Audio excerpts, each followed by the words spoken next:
Of course.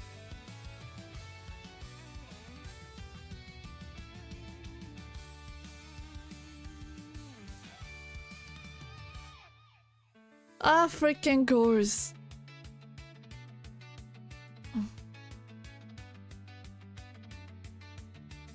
That's working. Okay, Twitch. Let's see if Twitch is working.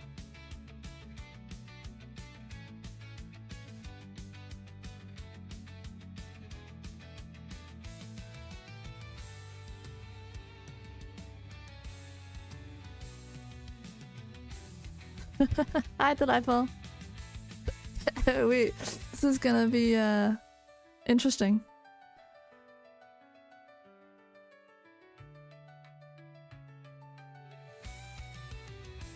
This is gonna be very interesting because I don't know what I'm doing.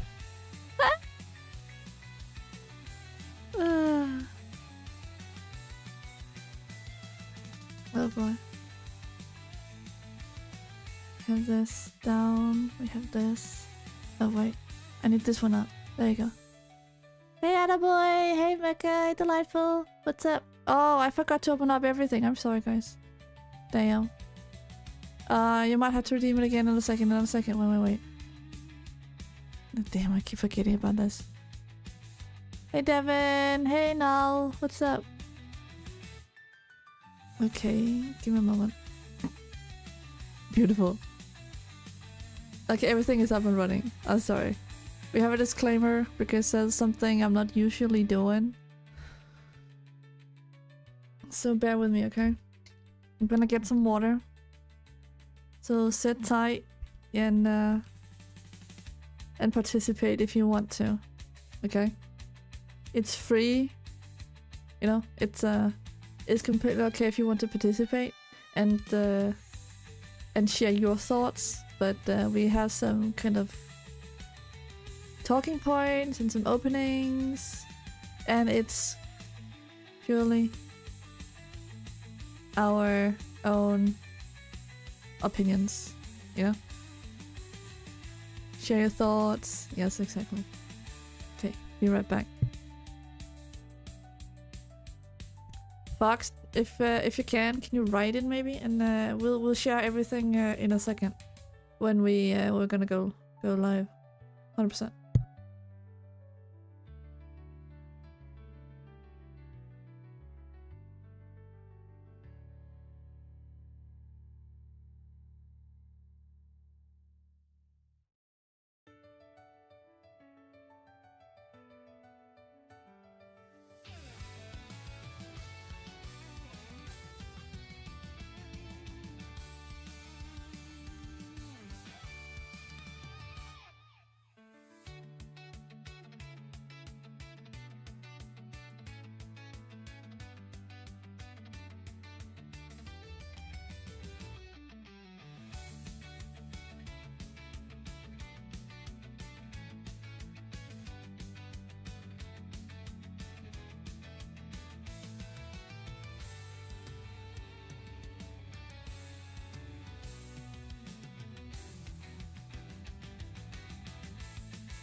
Okay. Hi, Noni. Hi, Delightful. Hi, Mecca. And Fox is here, Devin is here, Null is here, Nemo is here. It's good to see you again, Pen. A long time to see. Yeah, it's good to see you too, Devin. We have a little bit of a disclaimer going on. We're gonna share everything in a minute. We're letting people join in. Oh my god. What manner of sistiness is this? Get your groove on, soldier. These boys work hard and they play harder. No!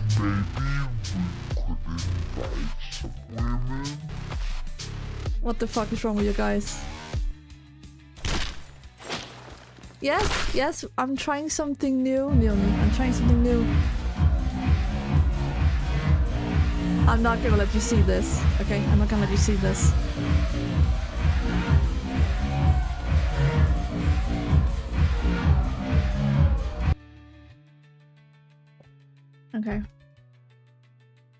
Okay. What are those noises? Yeah, I'm not gonna let you guys see it, but regardless, let's switch over, and I'm gonna put Fox on as well, and we're gonna share a little bit about what this is gonna be all about. Okay, let me switch screen here. We're also gonna have this. Just in case you didn't know. I can see that, but it's not on the stream for some reason. Oh, it is. Okay. Give me a second. I'm not used to this, okay? Okay, Fox, I have you live now as well, I think. This is gonna be so interesting. Perfect. Yeah, Hello, okay. everybody. Yeah, How are you guys doing? they can't see anything, by the way. Okay, Yeah, we are well hidden behind our disclaimer. You want to read it out for chat? Yeah, I will. So I'm just gonna see what chat says first, and then I'm gonna see what's going on. Paul in chat, Nemo says hi. What are those noises? Noni is sending a dumb emote. This is the sound of me dying in the background. Don't worry, Chris. Just sit back and relax. Wait, Fox have a new model. Fox is fucking sexy, Mecha. Just wait till you see it. Oh my god. What a chat Yeah, model I had a Fox little bit of a glow up. Yeah, he did. It's funny that there's some food to help with food cravings. Oh, also hello. Hey, Zombie, Bumby. Hi. But we have a disclaimer in case you guys didn't see it. The disclaimer goes like this. The views and opinions shared on this podcast are our own and are intended for conversation and informational purposes only. They should not be taken as professional, medical, or mental health advice. If you need professional support, please seek a qualified expert. Okay? So, Yes, if let you me really also need add help- the trigger warning real quick. Oh, you have a trigger warning too? Shit. Yes, this episode discusses food addiction, eating behaviors, and related mental health topics which may be sensitive for some listeners. So if you are affected and if you are traumatized by food, if someone gave you pineapple on pizza and you cannot sleep anymore, you may want to skip this one. Pineapple on pizza? Oh my god, you did not do that. You did not. I love pineapple It is on pizza. delicious. It is actually delicious. I will die on that hill. Pineapple True. on tuna pizza. Try it. Try or die. Or try not trying. I don't know. Oh, I see. Try I made a it, die, mistake and here. die happy. Yeah, that I don't know. Whatever. Okay. Hey Gemini, pineapple just try. pizza. Yes. Okay, that's a good thing. Oh, we have a poll going already, guys. Please put your votes in on the poll immediately. I don't know for how long it is, but Delightful says, if you have a different food opinion than me, I will unleash bees on you. It's okay. We all have our own opinions about food and whatnot. Okay? So, it's okay to disagree. Let's agree to disagree, okay? And I'm looking somewhere I should not be looking. Why am I looking somewhere I should not be looking? Look me in the eyes, Panda. I'm trying. I'm staring. That's okay. I'm also just staring off into the void, trying to, as if I'm ignoring you. I cannot turn my head. I have a very stiff neck. I'm so sorry. It's okay. It's okay. I see if I fucked something up here. I need to move myself down a bit. There we go. Like this. Okay. Guys, sorry. This is the first time, okay? So if everything goes scuff, it's part of the plan, okay? It's part of the plan. Hi, Gemini. What's up? My maybe I meds should quickly are introduce about myself. to knock me out, but hey, no worries, Chris, no worries. If you need to go rest and everything, go do that, okay? Hey, C, how you doing? The biggest food crime I have been exposed to was my mom hid vegetables in my potatoes. Oh, she hid vegetable and potatoes as a child. Interesting. Who is that cutie with you, Panda? See? This is Fox. He's my mod. Yes, But I'm also one a half very of good friend. Foxy and Drone. Yeah, he also has he goes by Drone on his own this Discord and Twitch and stuff, and then he has his wonderful AI companion called Foxy. She's very adorable. Yeah, Foxy is currently stuck in rigging, so we're kind of on pause. And I also Yeah. got a new model. Yes. Yes. Originally, Looking good. my name is Fox Drone. You can call me Fox or Drone. I guess Fox just makes more sense. It's just easier for people to remember. Did I not hear if Fox got a new model? Fox got a new model. Drone has a gorgeous model now as well. So it's 2 models in not in one, but okay. I think Fox has a bigger chest. No fucking shit. But that's not what we're talking about here. Okay. Jeez, I feel called out now. You can touch if you want. I love. I mean, this mine, big not buff, pandas. and he's my mod. Oh god, 2 gorgeous models on my screen. Aw, thank you. Okay, so I have never done a podcast before, so if you have any point and stuff, I will gladly take any hints and help. Fox. Oh, you are doing great so far. This is going absolutely splendid. Oh, it is. Yeah, I just wanted to say, like, we are talking professionally out of our asses today.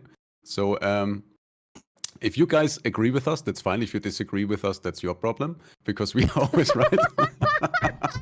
No, something like that. No, we're just sharing views, we're sharing opinions and experiences and what we have gathered along the way. And today we're talking about everything food. Because I feel like we all have a little bit of experience with food and everybody can kind of relate to it. Everybody has like their favorites. True. And I feel like also everybody at some point in their life has been on some kind of diet and has also struggled with food. So why don't we start with our favorite foods? Sure. I'm just trying to figure out, guys, just a quick heads up. Is the music too loud? Because I feel like we needed to have at least a little bit of music in the background, just nothing too loud. Okay. I need to take it a little bit slow here because I'm not used to to do this. So I think I'll pop chat out just in case. I think that might be a better idea actually. Give me a second, guys. I'm not very quick. Okay, so cut me some slack here. Take your time. It's perfectly fine. I hope the music's not too loud. Music is fine. Thank you. Okay. What is your favorite snack? Okay. I see that one. Oh my god. It took you that long to notice. Oh my god. I saw what's your favorite snack. I didn't click on it or anything. Okay, Gemini says the face customer is always right, actually misquoted. It is the customer is always right in taste. It came from food places. But everyone has different taste, nothing else. So if they ordered shrimp with barbecue sauce on it, then they gave barbecue sauce with the shrimp. Oh, is that actually right? That the customer is always right in taste? Oh, okay. So that has actually been taken out of context. A lot of stuff like that has actually been taken out of context. Podcast is whatever you talk about. We would love whatever it is. Ah, thank you, Zombie. Valid point. Talking out of your ass professionally is the job of a podcaster. I'm not a professionally podcaster. I'm fucking amateur. Just like, you know, I'm amateur on a professional level. Right? You got this. You're doing great. It's just yapping. Mecha is on a diet, yapping actually. and pretending you know everything. That's what podcasting is. Okay. I'm gonna try. Oh, okay, guys. We found out who is your favorite snack. That's me, apparently. I'm not food. Yeah, put your hands together in chat for Panda. Our bestest snack. Okay, Mecha says he's on a diet. Mecha, I'll get back to you just in a minute. I'm just gonna see what people are writing. Mine is metal nails. I hope you're not eating metal nails. That doesn't sound healthy. Don't eat frozen pizza from the store. The music sounds great, kinda low. Okay, I can actually edit the music a little bit louder. It's not supposed to be super loud. I tried to turn it up a little bit more for you guys. It's not very loud on my end. It's just, you know, so some background music. Music is fine for you. Music is good, everybody else says. It's just so that it's not gonna be too loud so that you can't hear us. It's just for the background. Hey, love. How you doing, love? My favorite food is beef Wellington. I don't think I ever had beef Wellington. Oh, I would love to. It So always looks so good in the videos. Poo-poo's so cute. Oh, it's an emote. Poo-poo's so cute. You too, how are you doing? Hi, Liv. I'm doing good. What about you? Yep, the phrase is taken wildly out of context. Hey, Onyata. Hi. How am I? I'm doing alright. I'm here with Fox. Fox is a little bit of a stiff person today. Wow. Compared to me. Yeah, listen, it's the massive amount of muscles I have. They prevent me from moving. Oh, this is beautiful. So beautiful. Some banana, berries, and milk. I'm just here for eye candy. In the blender this morning. Each morning. You are food. I'm not food. You're technically food. Everybody is. You're not food. Wait. Technically. Okay. So if people say that circle of everybody life. is food. wait. I have a good one for you. Then I have a very good one for you. Give me a second. Panda is food. Apparent. Okay, everybody says I'm food. I'm gonna ask your Reagan to help you on your podcast. Oh, thank you. I could probably use some help on that. Now audio is scuffed. How is it scuffed? Music is too loud. Fuck. Okay. We're starting off strong. Yeah, it's because it's mixed between the desktop audio and you apparently. Oh my god, I'm so sorry. I feel like I'm the cause for the confusions. You are. No, it's also, I'm kind of proud. Yeah, right. No, it's because that my mixer is not reacting to Discord for some reason, and that's the most annoying part. Mecha, can you maybe help me out with this at some point? Because the mixer thing, the wavelength is not registering Discord at some point. Just whenever you have time. I could need the help. Thank you. But the music plays so loud, voices get choppy when you speak.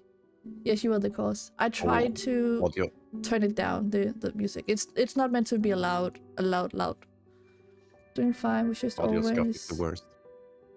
a bit tired because I tried to reduce sugar. So I tried to eat less sweets. I love sweets. Oh, You came to the right place, Liv. We gotta talk about that. As bear meat is kind of great. Do not adjust. Music's good. Don't adjust anything. I will not. Okay, I'm pixelated. Okay. Make guys like, don't touch anything, Panda. Yeah. Hands off. I'm not. So, guys, okay. Here's some food for thought. Okay, because I found this out some time ago. Think fast, chuckle nuts! You really needed to use a flashbanger. Anyway, okay. Hear me out. The ocean is a soup. Think about that one for a second. Do you know why? It's cold soup. Yeah, but it is soup. If you think about it, what do you need to make a soup? Water. I mean, yes, you need water. You need meat. You need vegetables. You need taste. Salt. Noodles. Yes, the It's ocean is missing soup. noodles. It's also warm soup in it too, cold and warm. Yeah, true. Wrong, it's broth. The ocean is a stew. It's a bit salty. Yeah, but still. And it has fish poop in it, Panda. The ocean is filled with dead fish and fish poop. Oh, yeah. Don't think too much into the details. Enjoy your poopy soup. And if we can not see air bubbles, see water is the opposite for fish. Water is not wet. It gets things wet. Okay. Guys, we're sidetracking. Let's try stay a little bit on the course here, okay? Regarding food. So if I get Panda wet, am I water? Wait, where are we going with this conversation? What? It's about fucking food. No, we're not fucking food. We're not fucking food, guys. We're not fucking food. We're not going there. Oh god. Oh my lord. How is this going off the rails so quickly? I mean, that's why our podcast is called Unfiltered. Donuts. That's why donuts have hosted. No, I'm stopping. I'm stopping myself. I need to stop. Okay, Live as a never mind. question. Sparkling water or not sparkling? Sparkling water, not sparkling for me. I don't like sparkling water because I can taste the bubbles. I don't like that. Wait, what do the bubbles taste like? Have you ever had like a soda stream, Fox? I'm having sparkling water on my desk right now. Okay. My mom used to have like an old, a very old sparkling water machine or something. So Oh you no, put I think I know where this is going. the little tank thingy. You put it in, and then you put a flask on the opposite side with water in it, and then Yes. you pushed on top of it, and it was gonna put the sparkling water in it, because you push the button and all the gas from the canister was going into the water. Oh yeah, I got one of those, yes. Yeah, so you can basically taste the bubbles. I could taste the difference between having just a glass of water or having a sparkling glass of water. And I Oh, and don't it is fancy that. worse to you. I see. But it's Funny enough, Hmm? the reason why I drink the sparkling water, why I prefer it over the normal one, is not because of the taste, but because like if I drink the water like straight without sparkling, I tend to drink too much and I feel like super full and heavy and like filled up, like, you know what I mean? But the sparkling water, it kind of stops me from drinking too much because it's like partially air. True. I That see way where I you're can going hydrate over with longer that. time without like overfilling myself. I cannot drink sparkling water just because it's I can taste the sparkles. I can taste the bubbles. You know? It's a skill issue. Water is not wet is a thing. If you also think about it, hot dogs are just fluffy tacos. Panda, are you eating the ocean? Fox, please stop before she dies. No, I'm not eating the ocean. Actually, I'm scared of the ocean. A lot of people know this at this point. I would not go into the ocean willingly. Just saying. Not to a degree. Yeah. Okay, I have a question. Sparkling. Those are sparkling water. So I personally need sparkling water. I need the paint on my tongue from the sparkling, or I feel incomplete. Okay, love. That's interesting. Why? I'd rather have regular water. I don't really enjoy. Oh, that's carbon. Yeah. Carbonated drinks. The fuzzy drinks. Basically, is carbon. I enjoy flavored water, but almost to those. But wait, what? But what? Sparkling water. Flavored water, but most of those are sparkling. It's true. I can't without. I'm used to the pain. I hate water. I drink diesel instead. Oh, see, that's probably not good for you. I'm sitting into a truck. I bet you are. Wait, was it the same person that said they're eating rusty nails? Yeah, I think so. I have a fun fact for this one. Fun fact, if you are lacking iron, if you are iron deficient, use a cast iron pan for cooking. Because when you like scrape your food around in the cast iron pan, you literally scrape off iron particles and get some more iron within you. Is that a... Also, fun fact for those who didn't know, iron, the iron that you use in your body, is the only mineral that is literal iron. So if you have iron in your blood for your body, it's literally tiny pieces of iron. Okay. That's why it works. Oh, I did not know. I just eat Panda. She's full of iron. What? What? How is Panda full of iron? I would like to know so too. Why makes you think? If anything, I'm salty. I'm just saying, I taste salty. You might have seen like videos of people going through the breakfast cereals with a magnet and be like, oh my god, look what they put in our cereals. There's like tiny pieces of iron. That's literally the iron that you're supposed to consume because it's healthy for you. As crazy as it sounds, but the iron in your body is literally tiny specks of iron. Unyado says that I never drink carbonated drinks or soda. No cola and Fanta. I mix sugar-free syrup in water. Sugar... Wait. Huh? I mix sugar-free syrup in water. How do you do that? Do you basically have like... Do you just have a bottle and then you just press it like, and then you squeeze it into the water? Doesn't that end up I know in what the you bottle? mean. That is like you're supposed to mix syrup with water. Syrup? I never heard Yeah. about that before. That's why. maybe it's like maybe it's a lost in translation kind of thing. But you have like those I mean, there's no other word. It's called syrup. Yeah, but syrup is in those bottles that you pour over pancakes, right? Oh, that's it. That's a different kind of syrup. There are two different kinds. Yeah, there's like the what's it called? Maple syrup that comes from the trees, and you can have like syrup that comes from fruits and stuff, like from berries. You can have like raspberry syrup. Oh, I think I'm starting to understand a little bit. Okay, I just thought there was like one. Not okay. I know that's not just one type of syrup. I know you can get different types, but chat is going crazy, Fox.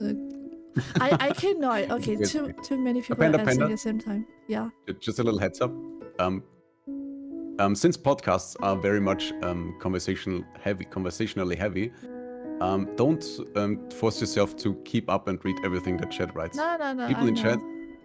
People in chat will have to be aware that we will not be able to read everything if we want to convey any kind of message, and we'll just glance at chat, and whenever something important pops out, we will take note of it.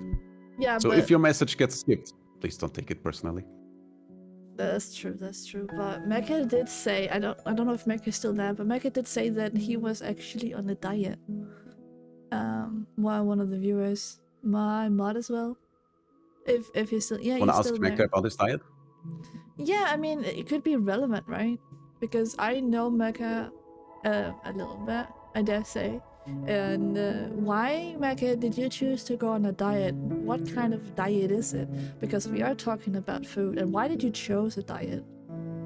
So let's just start with one thing. Why are you on a diet? Let's see if he has anything interesting. Low carb, high protein. Okay, why did you choose that? Is there a specific reason? To lose belly fat. Oh, okay, that's fine. Interesting. Is there a reason for that? Like, has it been what's the word I'm looking for? Have you been influenced by something or someone to do that? Because of 800 kilos. I'm sorry. Totally unrelated. I can see that. I can see that sparking you to like be like, that's not ideal. It wasn't Mecca say. It was not Mecca. It was another viewer. I saw it. It was Toshi. I'm sorry. Too fit. Yeah, she's a truck. Yeah, 800 kilo checks out. That's actually kind of light for a truck. You might want to fill up.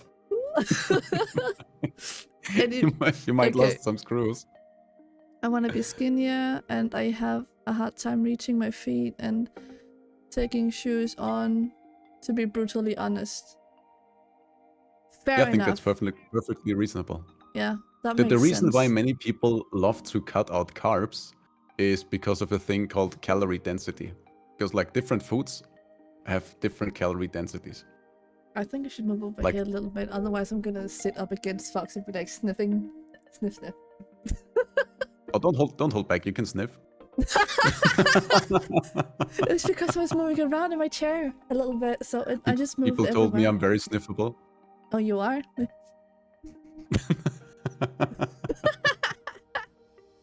Anyway, okay.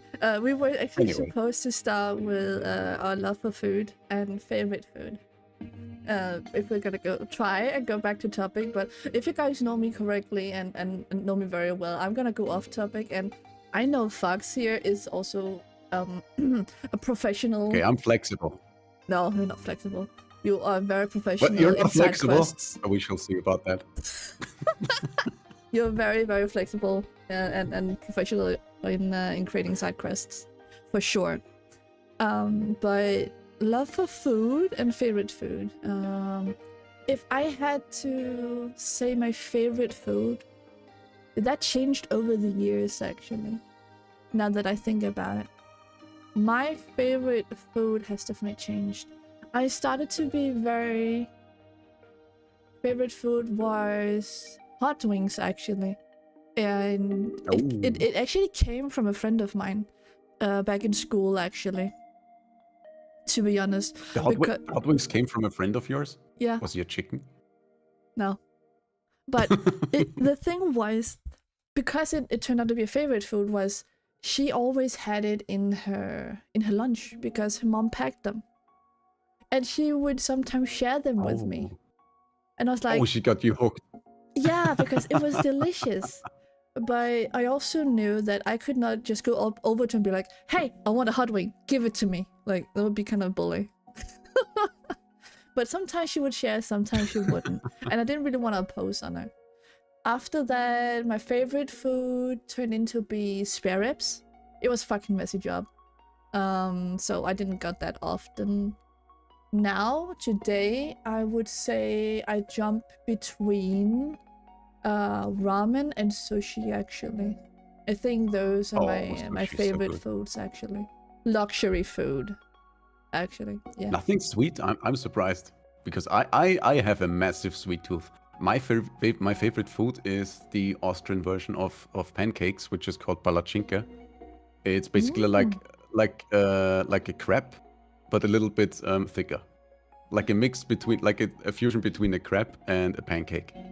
And traditionally, it's filled with apricot jam and just with powdered sugar on top. But obviously, you can put whatever you want in there, like Nutella or fruits or even marzipan or whatever. You can even make it savory. It's so freaking delicious. Oh my god, I can eat like 10 pieces. If we talk about... Okay. I'm not the type of panda that actually has a sweet tooth per se. I actually prefer... what are they called? Veggies and fruit over sweets. If I don't have those, I might have a sweet tooth now and then. I've been snacking a lot lately actually, because I don't have any greens. Otherwise, I would go That's actually very good advice. Like, that helped me a lot. Like, if you try to lose some weight and if you try to cut back on sweets, substitute it with an unlimited amount of fruit. That probably sounds crazy because usually when people switch to fruits and they eat a lot of fruit, other people tell them, oh my god, don't eat that much fruit because it also has sugar, which is completely bullshit because like an entire pack of strawberries or maybe raspberries or whatever, it may have sugar, but it's way less sugar than 3 bars of chocolate, okay? So if you're switching over from eating... If you're switching over from eating a ton of sweets to eating a ton of fruits, you are miles healthier. And you're better off because it has a ton of fiber. But it also comes down to that you actually are balancing. I cannot say that word. Oh my god. How hard can I say to... How hard can it be to say balancing? Was that right? I hope so. Oh yeah, you did it. You nailed it. Good job. Holy crap. No, but it's about balance. It's really about a balance. And I also think that you should take it, take the knowledge about food a little bit with a grain of salt.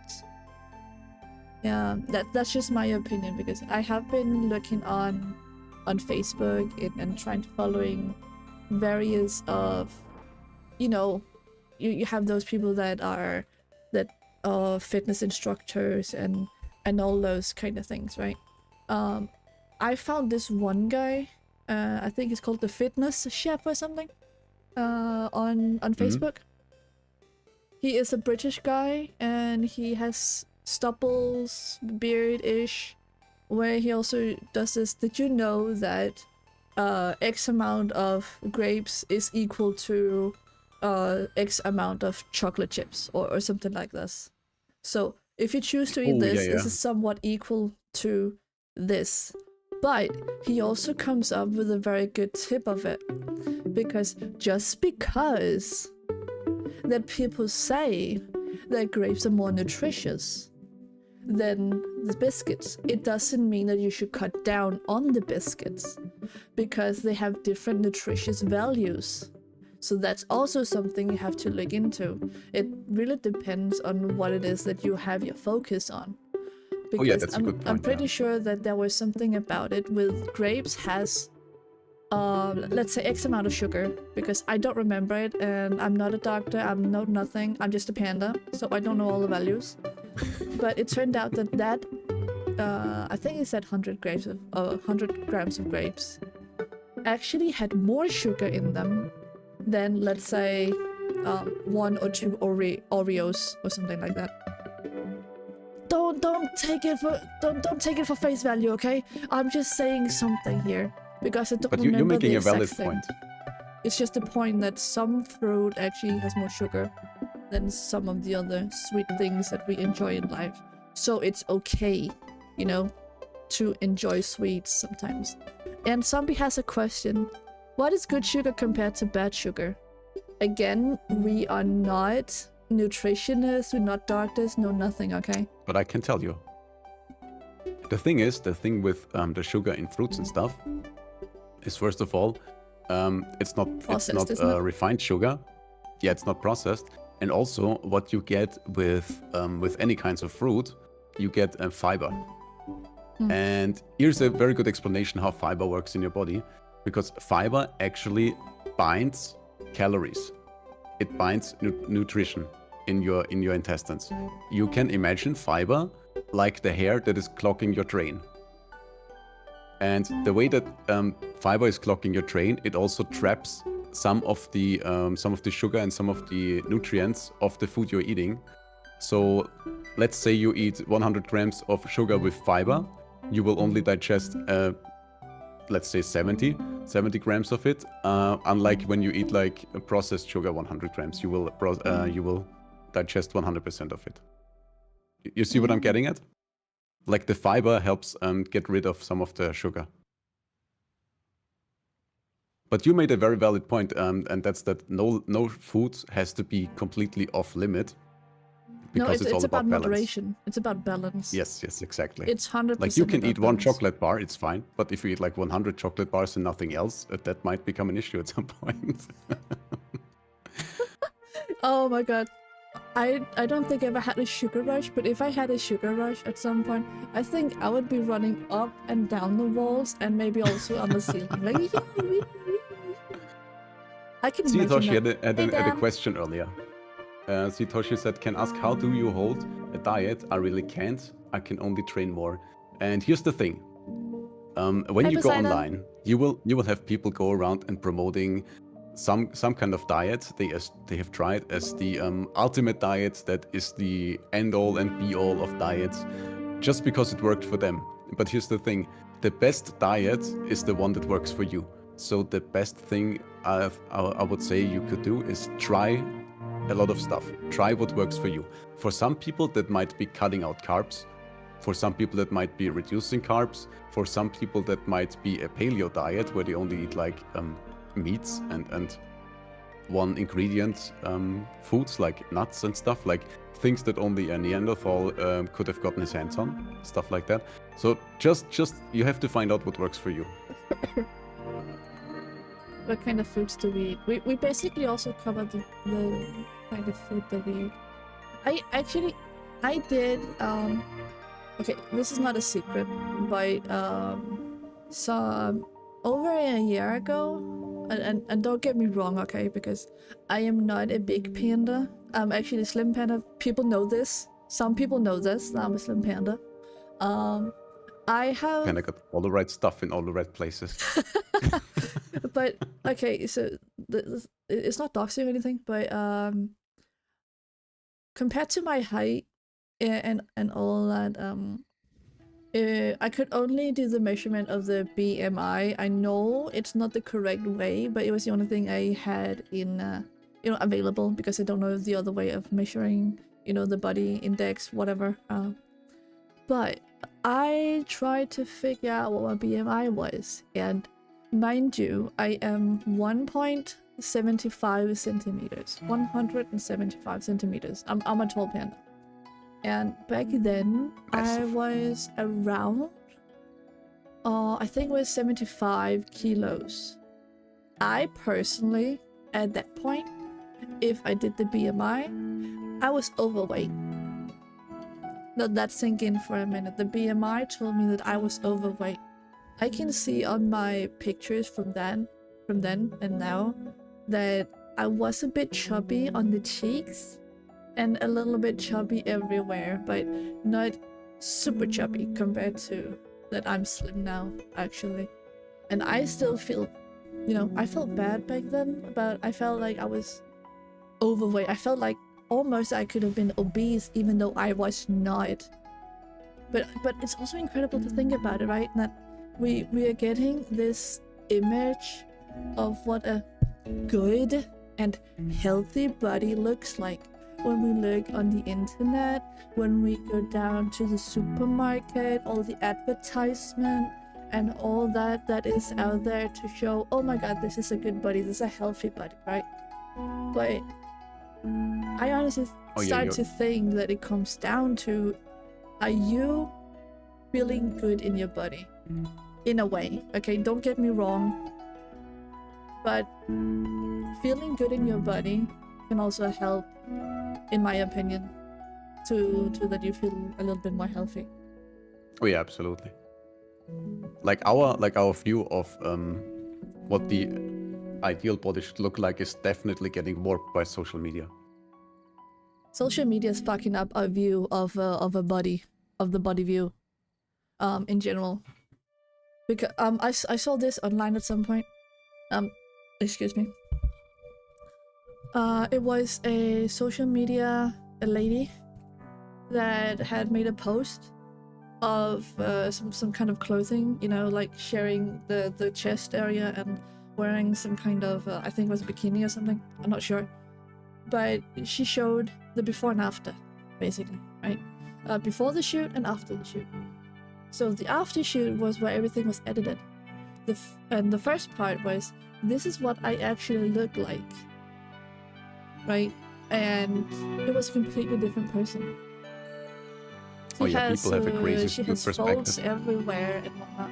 But on the after picture, she was completely slim and had turned her body in just the right way to make her look more thin, more slim and everything compared to what she actually looked like. And yeah, everybody you see posing, right, on right? social media, it is flexing the shit out of their muscles. Just 100%. posing in the perfect way with the perfect light, flexing like crazy to accentuate all the right muscles. Like, it's unrealistic. Shut the fuck up, bitch. Shut the fuck up, bitch. Shut the fuck up, bitch. Shut the fuck up, bitch. Bow, bow, shut the fuck up. Shut the fuck up. Bow, bow, shut the fuck up. Shut the fuck up. Bow, bow, shut the fuck up. Shut the fuck up. Bow, bow. I just noticed. Okay, there you go. Okay, you can talk now because I don't know how loud it's going to be compared to you. But yeah, you're completely right. Our image of what the ideal body is supposed to look like is completely skewed by social media. It's even worse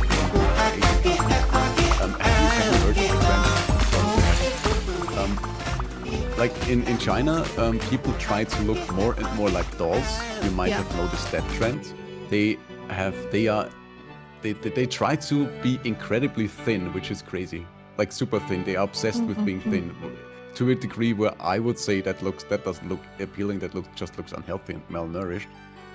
And now the latest thing is that they are implanting stuff to make their heads bigger, just to increase the proportions of the doll face. Oh god, that's insane. I have seen that they have done a lot of facial changes, but that's beside the topic at the moment though, because we are in on food. Yes. So don't let social media drive you nuts and think you have to lose weight because you saw some skinny photoshopped model somewhere. Yeah, 100%. It actually has. I also think food can also, like affect you. When you're feeling bad about something, you can comfort eat. as well. Nothing wrong. I wouldn't entirely say that there's something wrong with comfort eating. It depends on how much you're eating and how often you're eating and what it is that you're eating. Okay, because sometimes people have a bad day, and that's okay.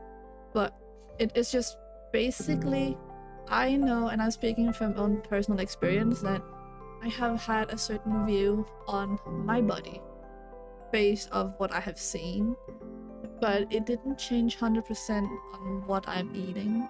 I did change my eating, or tried to change my eating habits. For some time, I tried the keto, what was it? Keto diet, because I heard that, oh my god, this should be very good. I tried it for like maybe a week. I couldn't even stick it to a week. Oh yeah, the keto is hard. I tried it as well. I would even argue that keto is one of the hardest and most extreme ones. Night, see you around. Good night. But yeah, I tried it for a little bit, but I didn't really succeed in it. What happened? What happened was I was too happy with food.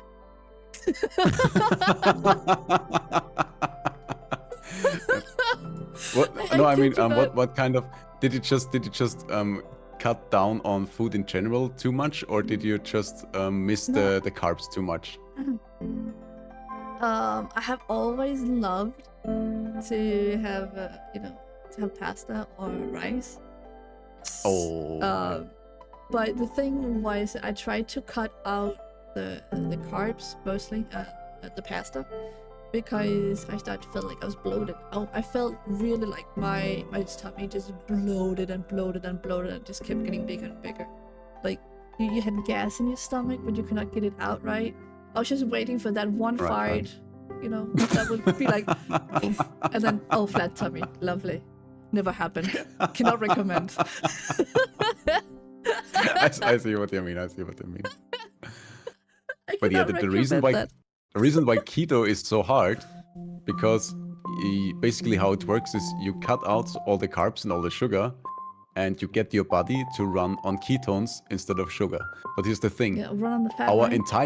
Our entire lives, yes, on fat and ketones. Yeah. But your entire life, you have been fed carbs. So your body is trained its entire life to run solely on carbs, and if you cut them out completely, it's like a cold withdrawal.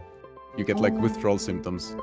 I was pacing around the kitchen searching for bread, even though I knew completely well that I didn't have any bread. It was really bad. You really feel like an addict. It's crazy. I'm sorry. I was like, oh my god, I just need some fucking bread, and there was no bread because I didn't buy any, of course, because I was on fucking keto diet. Oh shit. Yeah, then it can actually be quite tough, no? Yeah, it's crazy how much you crave the carbs if you are depleted of it. It's wild. I can imagine that. Oh my god, I fucked something. Oh, there it is. What did you break? But you know what? I feel like that ties perfectly into one of the next talking points, like the addictive properties of food. Because obviously, sugar and carbs is probably the most addicting stuff. Sugar definitely is addictive. But you said earlier you don't have like that much of a sweet tooth. I don't. How much fruit do you eat? An idea as to why, because my mom, when she got me, she had this nurse lady. When you get babies, there's gonna be this nurse that's gonna give you tips and tricks on what to feed your baby, yada yada yada, something like that. Hey, Theo, welcome in. So this nurse, she walked up to my mom and she told my mom, do not feed your baby any kind of sweetness, any kind of sweet food when you're starting giving her food. Mashed potatoes is fine, mashed broccoli is fine, but do not mash carrots or give an apple, a pear, something like that. Do not give your kid any of that, because that will make her a picky eater and it will go bad. So my mom followed that. Oh, that's actually some solid advice. She gave that advice to my mom, and my mom followed it. And I'm not a fussy eater, I'm not a picky eater or anything, so I think that there is a solid advice and some probably some good knowledge behind that. And I would eventually, or actually not eventually, I would always pick veggies and fruit over candy. And I kid you not, I would. Oh, that's awesome. I can go to the candy aisle and can look at it. Sometimes my sweet tooth will kick in, and I will pick some chocolate or some gummy bears or any kind of a gummy like that, and I will take that home. Or I can go to the aisle where you have chips, crisps, stuff like that. I will pick a bag or two at best, and then we get some sour cream to as a dip. Just plain sour cream and dip it. Nom nom nom nom nom. That's good. That's You know my what? sweet tooth. I think your mom actually did an amazing job on that one, because it really is an addiction, It can be. and it makes perfect sense from an evolutionary standpoint, because like out in the wild, it's not easy to get the calories you need to survive. No, like it's not. Today in this day and age with like hyper palatable, super processed foods, you can eat like 2,000 calories. That's approximately what an average grown-up needs for one day. You can eat that like in 15 minutes, in half an hour. You can find that at McDonald's and eat that. That's all the energy you need for an entire day. Good luck finding 2,000 calories out in the woods. You might True. find some nuts and stuff that's like 100, 200 calories if you're lucky. And it makes perfect sense, like from an evolutionary standpoint, that if you find some sweet berries in the forest, that like your dopamine, like your brain lights up like a Christmas tree because it's something sweet, and your brain is like, oh my god, it's sweet, it's sugar, it's energy, that's good. And you get kind of addicted to it. I was actually told in school at some point, because I think it was around that time era. I don't know entirely, but when we were 9th grade, the class or the school I was in, 9th grade, let's try again, speak English. When I was in 9th grade, we had a special what was the word, like we were allowed to do something everyone else was not allowed to, and by that we mean that we were allowed to go outside of school when there was a break, lunch break, stuff like that. The perk. That was a perk of being a 9th grader. That was the highest grade that you could be. I see. And in the school I was in, we had a McDonald's around the corner. My point was just that... Oh my god. Yeah, so everybody went there. Everybody got a McFlurry. Back in the day, McFlurry was a coin offer. And a coin offer in Denmark was 10 kroner or 20 kroner. That was a coin offer. And you could get a cheeseburger or a cheeseburger for 10. And I'm pretty sure a hamburger you could get for 8. And a McFlurry, because it just launched it, was 10 kroner as well. Point was just that everybody ended up getting a fucking McFlurry all the time, you know? And what happened was... surprised. Everybody ended up having to crash because of the sugar.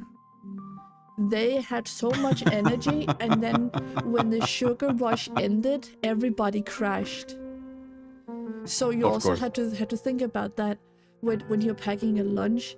It's nice to have some kind of sugar that your body can work on or work with, but the sugar that you are getting, it's only gonna last for like, let's say 10 minutes, okay? Because it's just, it's here and now. Where I think it's carbs and all the other stuff, if I'm not mistaken, they last maybe for 3 hours. Yeah, of like the energy. fiber and the carbs, they slow down the digestion. Yes, good point. Yeah, something like that. So imagine just an entire class of 15 to 20 students just crashing over their tables. Everybody's basically just dead without energy and nothing. Everybody is asleep after 2 hours. But basically, they were useless. Oh my god. Because of the sugar. You useless little shits. I know a blackberry in the forest if I ever go foraging. That is actually a very good skill to have, to be foraging. it's a very good skill that we actually have forgotten in this day and age, basically. You don't know what is red mushrooms that you can pick. What is the difference between an edible I don't and care a to pick poison mushrooms. one? The same goes with nuts, actually. You have the chestnuts. You have the horse chestnuts, and then you have the edible chestnuts. There is a difference between those two because the horse chestnut is something you shouldn't eat. With the edible ones, you can eat it, but you have to cook it first before it's edible. And the other thing is also the package it comes in. If the package is what can I say, kind of fuzzy, like it looks like there's a lot of hair on it, but it's not hair, it's like spikes, but it's soft spikes, then I'm pretty sure that's the edible ones. Where the other one has small spikes on them, they are not edible. That is the horse chestnuts that you can make animals out of or whatnot. You usually do that, at least we do that here in Denmark, in around Oh yeah, we did fall. that too. Yeah. In kindergarten. A dark chocolate, that's good. But don't try to okay, I tried to make what's it called? Muffins. Chocolate muffins. Because in my local store, they have the best chocolate muffins ever. Okay, they're just perfect. And they're basically a coin for each. Anyway, I tried to make muffins. I'm regretting my decision because I did not add enough sugar, so they're not sweet enough. They were dense as fuck.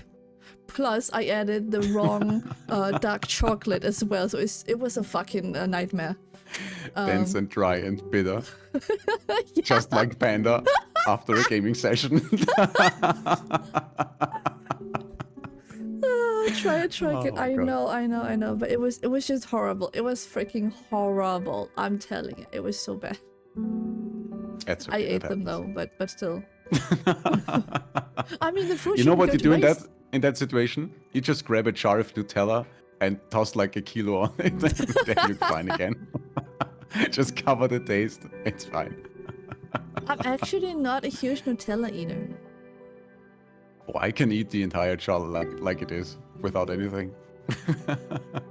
If you know, I can just take, I can take the knife and just dip it, scoop it around and pull it out and then put it on bread, and that's enough for me. I don't need more than that.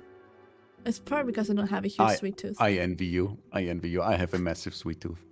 Also, another problem I have. What is his name? I actually have 3 problems. Oh. Like, first of all, I have a massive sweet tooth. Second, I am an emotional eater. So if I am distressed, food is one of my comfort things. Mm-hmm. And to top everything off, I can also eat massive amounts of food at once. So I'm in trouble. If I'm like distressed and I don't have my diet in check, I can eat like tons of sweets without feeling sick. Oh, that's incredible. And obviously that's a recipe for disaster. True. And it took me a very long time to get all my food in check and get to my ideal weight and stuff. That was not easy. I'm questioning, Fox. Is there a food that you cannot live without? What food would you always have in your house, basically? What food can you not live without? Let me think if there's something I always have. I always have pasta. I mean, currently it's oats, because I make overnight oats every day, because it's like the perfect breakfast. I'm not very But I'm good thinking with if oats. anything besides that. Well, here's the thing.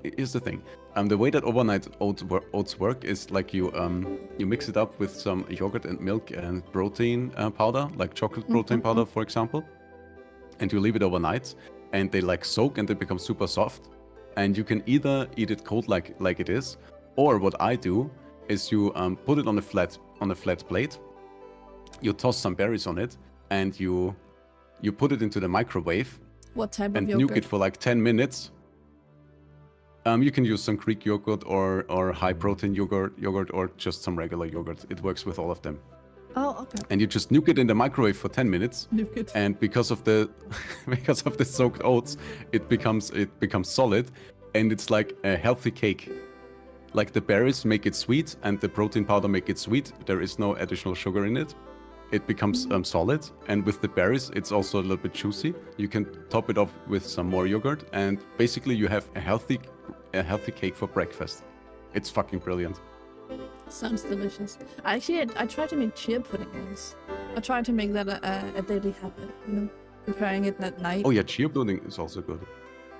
I haven't been very good at perfecting it because I kind of forgot about it. But my idea was, as far as I know, you're not allowed to have more than 2 tablespoons of chia seeds. No more than that, because it's gonna ruin your body per day. No more than 2 tablespoons. You can use less if you want, but maximum is 2 tablespoons for an adult. And I'm pretty sure for a child, it's 1 tablespoon. Pretty sure. It can give you tummy aches. Yeah, but make sure to, guys, if you're gonna make a chia pudding, make sure to do your own research. Don't take my word for it. I cannot stress it enough. Okay? Oh, you have to properly soak them. That's the key. Yeah, what I did was I looked up how to make chia pudding.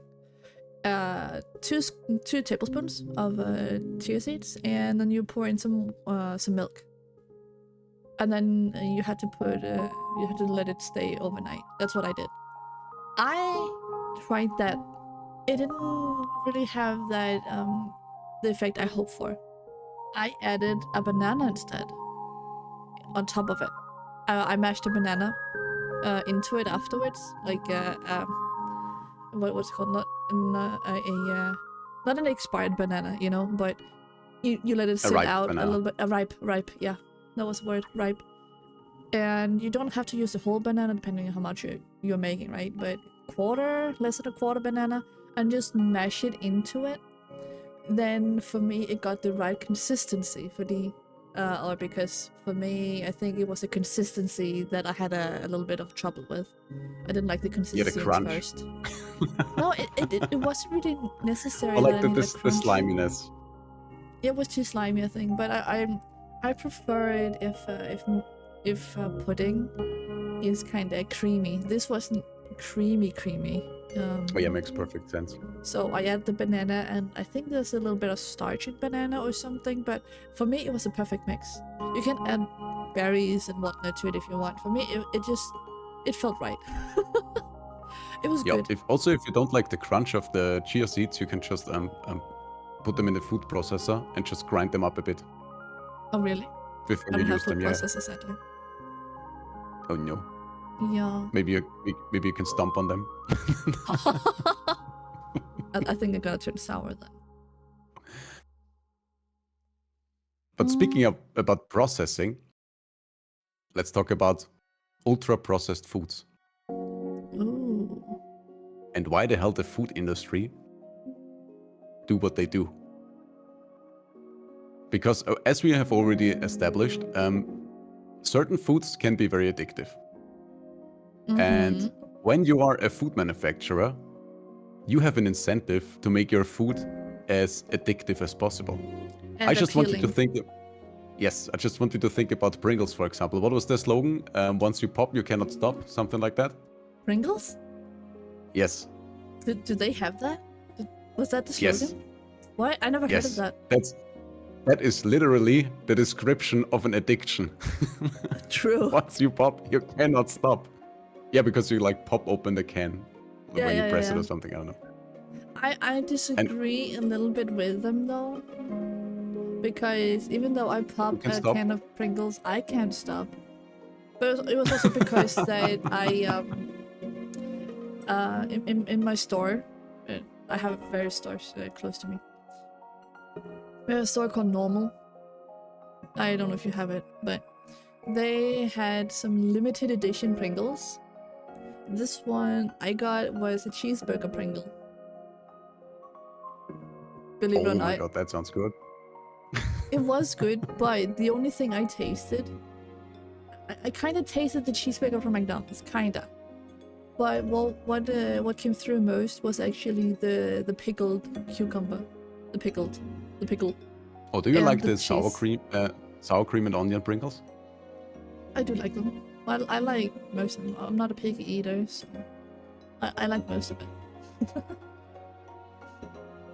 But it was just the fact that you said the Pringles slogan was "Most you probably cannot stop." Well, I could stop, but I must Then admit, it's like, objection, objection, I just stopped. I want my money back. yeah. No, but I must admit, I did, however, now that I think about it, had the urge. Every time I put the Pringles back, I kinda had that. I don't want to put it away. I kind of want to have the Pringle bottle can in front of me and open it, and then I just want one more. I kind of want one more. But the problem with that was that the taste was so intense that I felt like it was cutting up my my mouth a little bit, you know? the Oh, I see Pringle. what you mean. Yeah. You should try But yeah, there's a half teaspoon of turmeric, teaspoon of ginger, hint of pepper. You can use water, milk, or yogurt with fire honey. what the hell is fire honey? I don't know. Is that honey made on chili or something? Base ratio of water or milk or yogurt, how much you into in a blender. Unless you banana half a cup.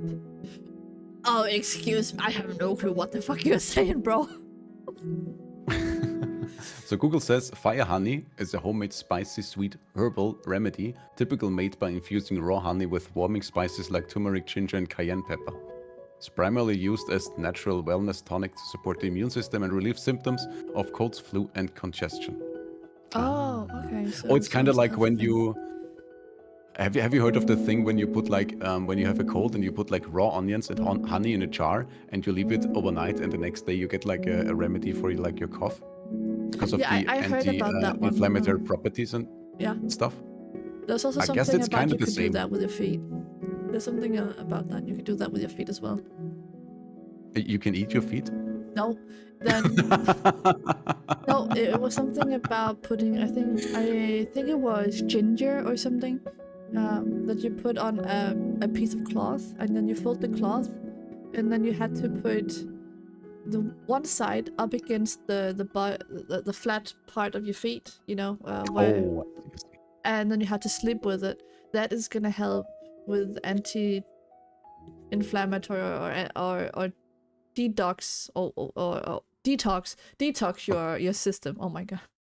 oh my god, I'm very suspicious of all those detox claims that are going around on the internet because your body is actually doing a very good job of detoxing Yeah, itself the all day liver long. and the kidneys. I'm pretty sure they do Yeah, that. exactly. Like they are that's literally their job. You don't have to do that job for them.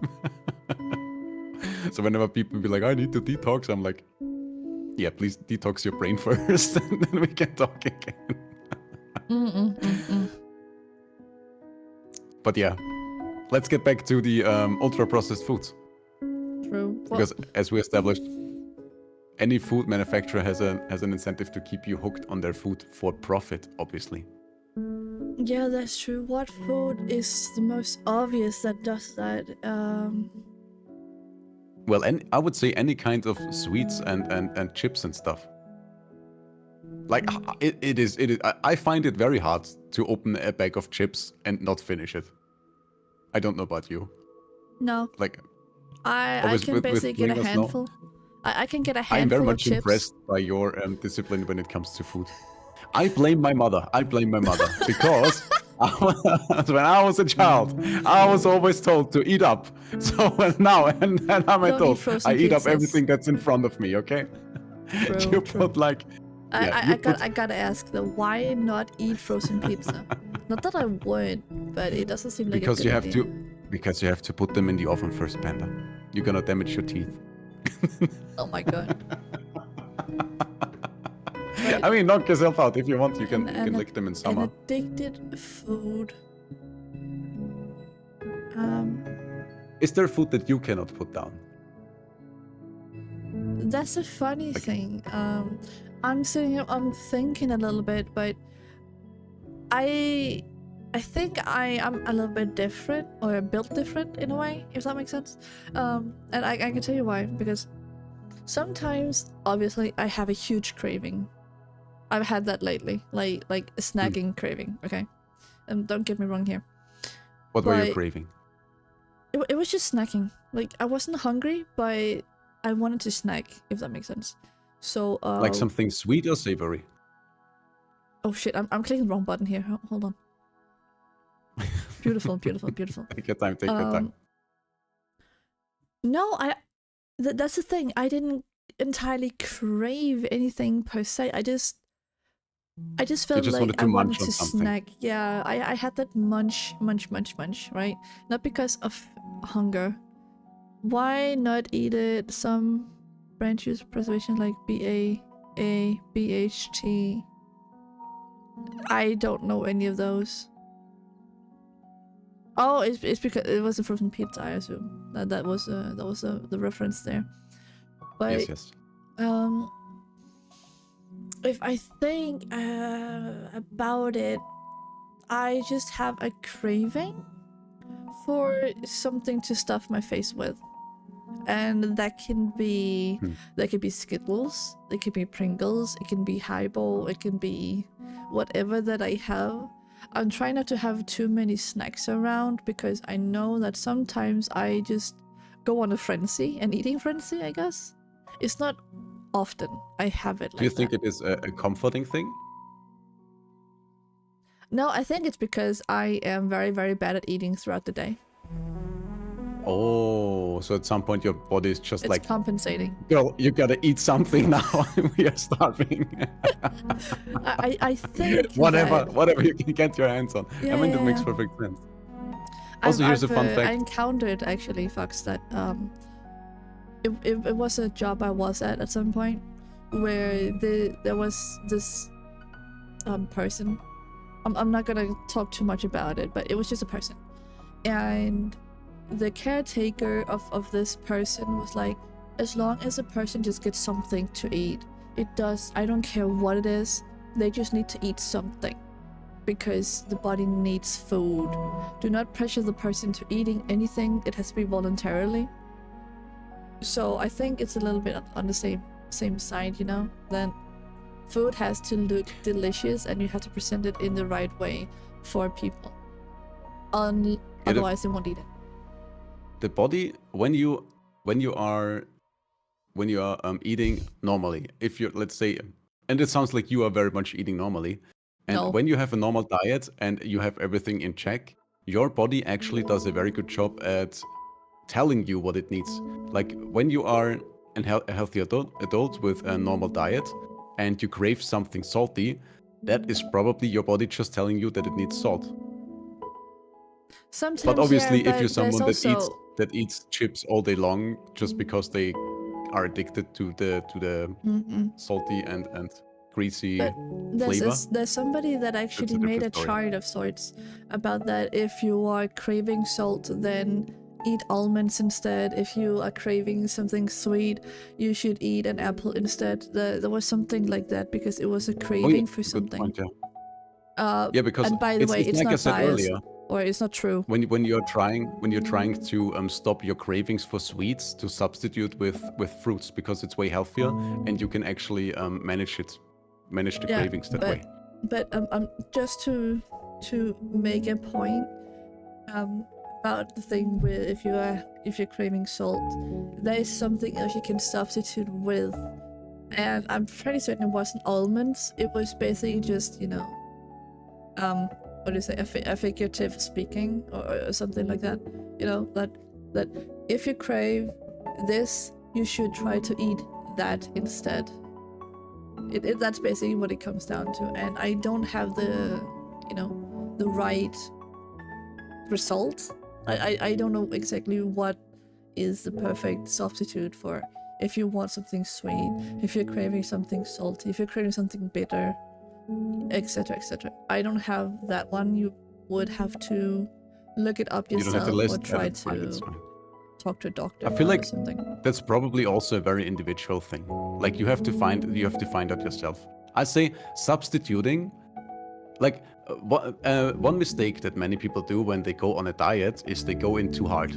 Like they cut stuff out and they starve themselves. and it just becomes too much, and they cannot handle it, and their body is screaming like, sugar, fat, we need food, and then they lose their mind, and then they eat again, and then they binge eat, and they overeat, and it's like a vicious circle. And substituting stuff is like the way to go, because that way you don't reduce the amount of food you eat, but you reduce the calories you eat, and you increase the quality of food you eat, and that way it is way easier for your body to handle and for your brain to handle. One thing I have found is ever since Christmas, I have not been eating sweets. And I have noticed that since I have cut out sweets, I am less hungry in general. Like overall throughout the day.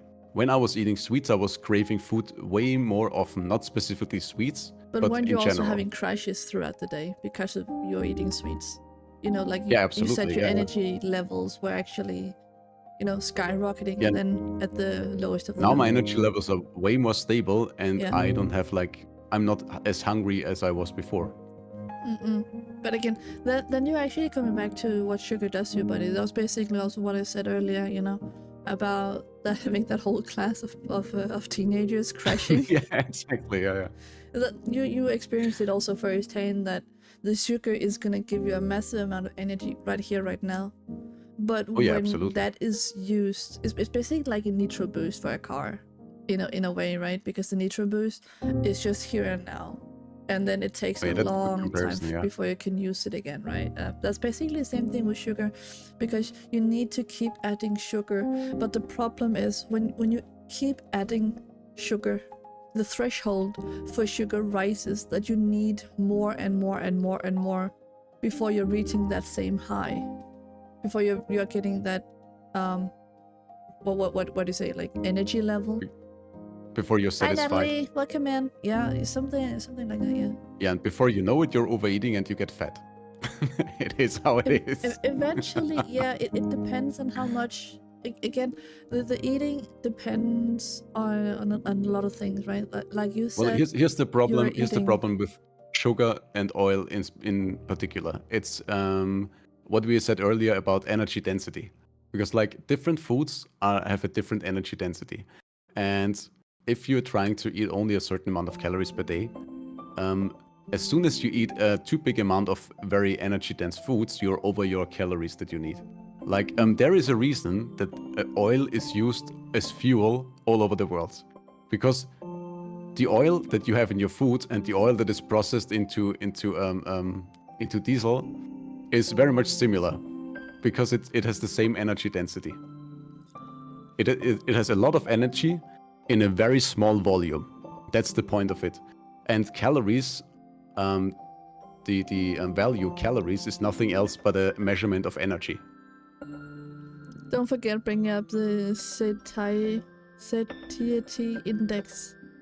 Oh yeah, we can talk about that as well later. I don't know Well- much about satiety. Is that how much hunger you're getting That's out of how it? Or full? satiating a food is. Yeah, how much like- it fills, or how full you feel after eating it. Yes, exactly. Like Yeah. if you compare eating a banana with eating a potato. Like potatoes are like the Is it number more like one eating item on the like societal eating one society list. biscuit versus a banana, where you might actually feel more full eating a banana versus eating a biscuit, or vice versa.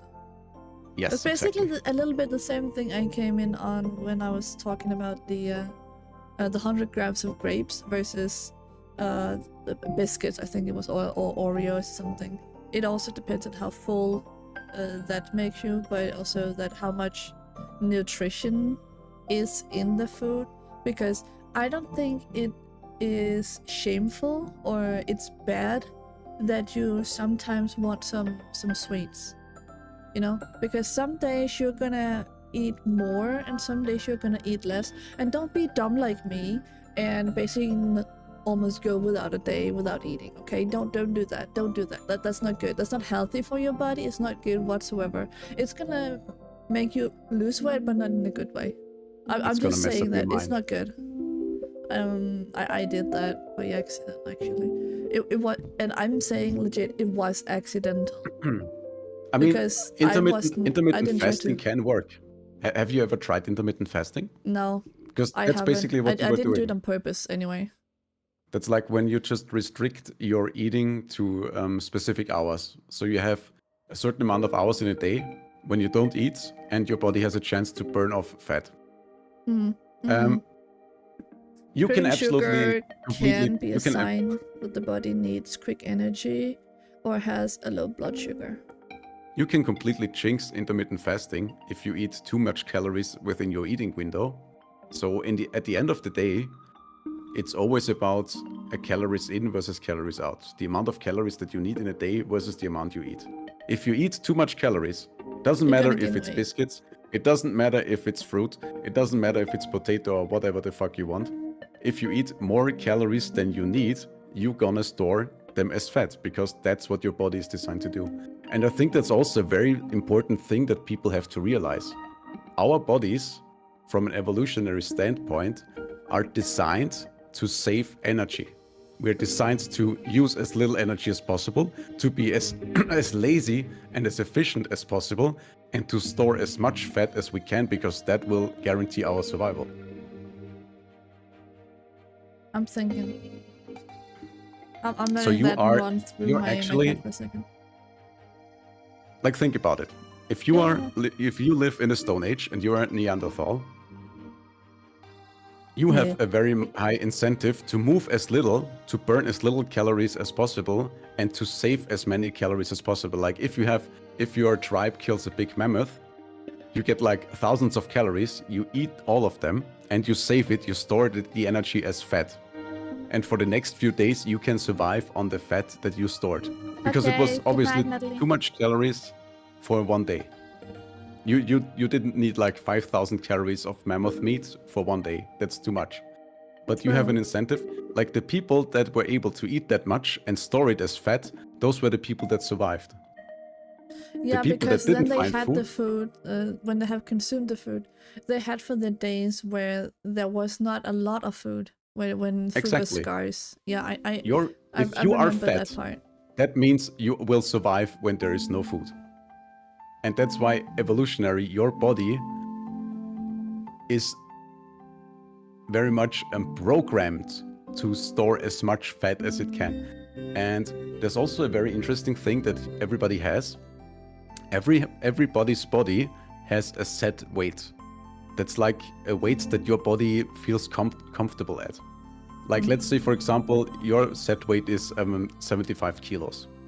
As soon as you start eating more and gaining fat, and you get like 80 kilos or above, you will start to fidget more. You will start to automatically move more because your body is actively using up the fat storage that you have. And that happens on a subconscious level. Like you will wiggle with your leg, you will like pace around more. And the same happens when you go below that threshold. Like, let's say, as I said, your set body weight, your ideal body weight for your body is like 70 to 75. And for some reason you do a diet and you go below the 70, you will subconsciously move less. You will lean more on stuff, you will sit down more, you will lay more in bed. That's because your body is subconsciously telling you to conserve energy. Because it notices, oh no, the fat storage is at a level where I'm uncomfortable with that, and I feel like I'm not going to survive the next starvation period, and that's why it's turning everything down. And that's also why some people diet and they lose some weight, and then all of a sudden they stall and it becomes harder. Yeah, it makes sense. It makes somewhat sense. Yeah. So, and now, factor that in. You have like a body that is designed to crave sweet things, to store as much energy as possible, and then you have like the food industry presenting you with these holy grails of evolution, like the ultimate survival food. They also did one of those. Oh, what was it called again? It was some kind of bar or something. It was not those nutritional bars. It was superfood that they introduced at some point. You know, the granola I always have to bars or laugh something as when well. I'm at the store and I see like cereal bars, and they're called energy bars. Because like basically It's any false kind of advertising. cereal, any kind of bar you throw together will be an energy bar because it has calories. So you get energy from anything. It could be a Snickers bar. A Snickers bar would also be an energy bar because it has like tons of energy. But I think it also depends on if you look at them. I did hear something about that for athletes and people that really, you know, wanna gain a lot of protein, right? That you should not fall for the trap. And the trap was basically with all the energy bars and protein drinks and protein here, protein there, because apparently all the stuff that they are advertising that is protein based and whatnot apparently doesn't have as much protein in them as they probably should have, compared to if you're eating 2-3 eggs a day or something like that. Those eggs would actually contain more protein than a protein bar itself would. Oh yeah, that's a good point. Especially when you compare like the protein to calorie ratio. You will have like a protein bar, and the protein bar says like, yeah, 13 grams of protein, and the protein bar is like 300 calories. That is a shit ratio. You're getting very little protein, but a lot of calories. But they still will advertise it as a protein bar because technically it has protein. It has protein but in yeah, it. that's a valid point. It's just marketing, yeah. And it's actually very valid marketing because you're seeing how good it actually is working. Because people want to try and stay healthy and whatnot, you know, because of, you know, the days, yeah, you know, day and age. But when you're thinking about, and if we're gonna embrace that topic regardless, then people doesn't have much time anymore to do all this, because you need average of 7 hours of sleep. That's 7 out of 24 hours, okay? Just in sleep. Some people sleep more, some people sleep less. True. That's fine. But average, I think it's 7 hours. So that is 7 out of 24 hours. Then you have work.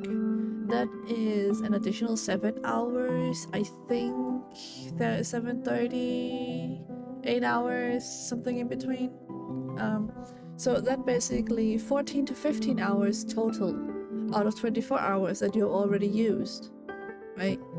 And if we're being a little bit generous, let's say that you're commuting back and forth to work, that might take an hour each way if you're far away. So that is 2 hours on top of that. So then you're up on 17 hours that has been used out of a whole day. Then you probably need to go shopping. That can also take an hour just for the shopping part. Then we're on what, 18 hours now? 18 hours used? 30, that's basically 6 hours left.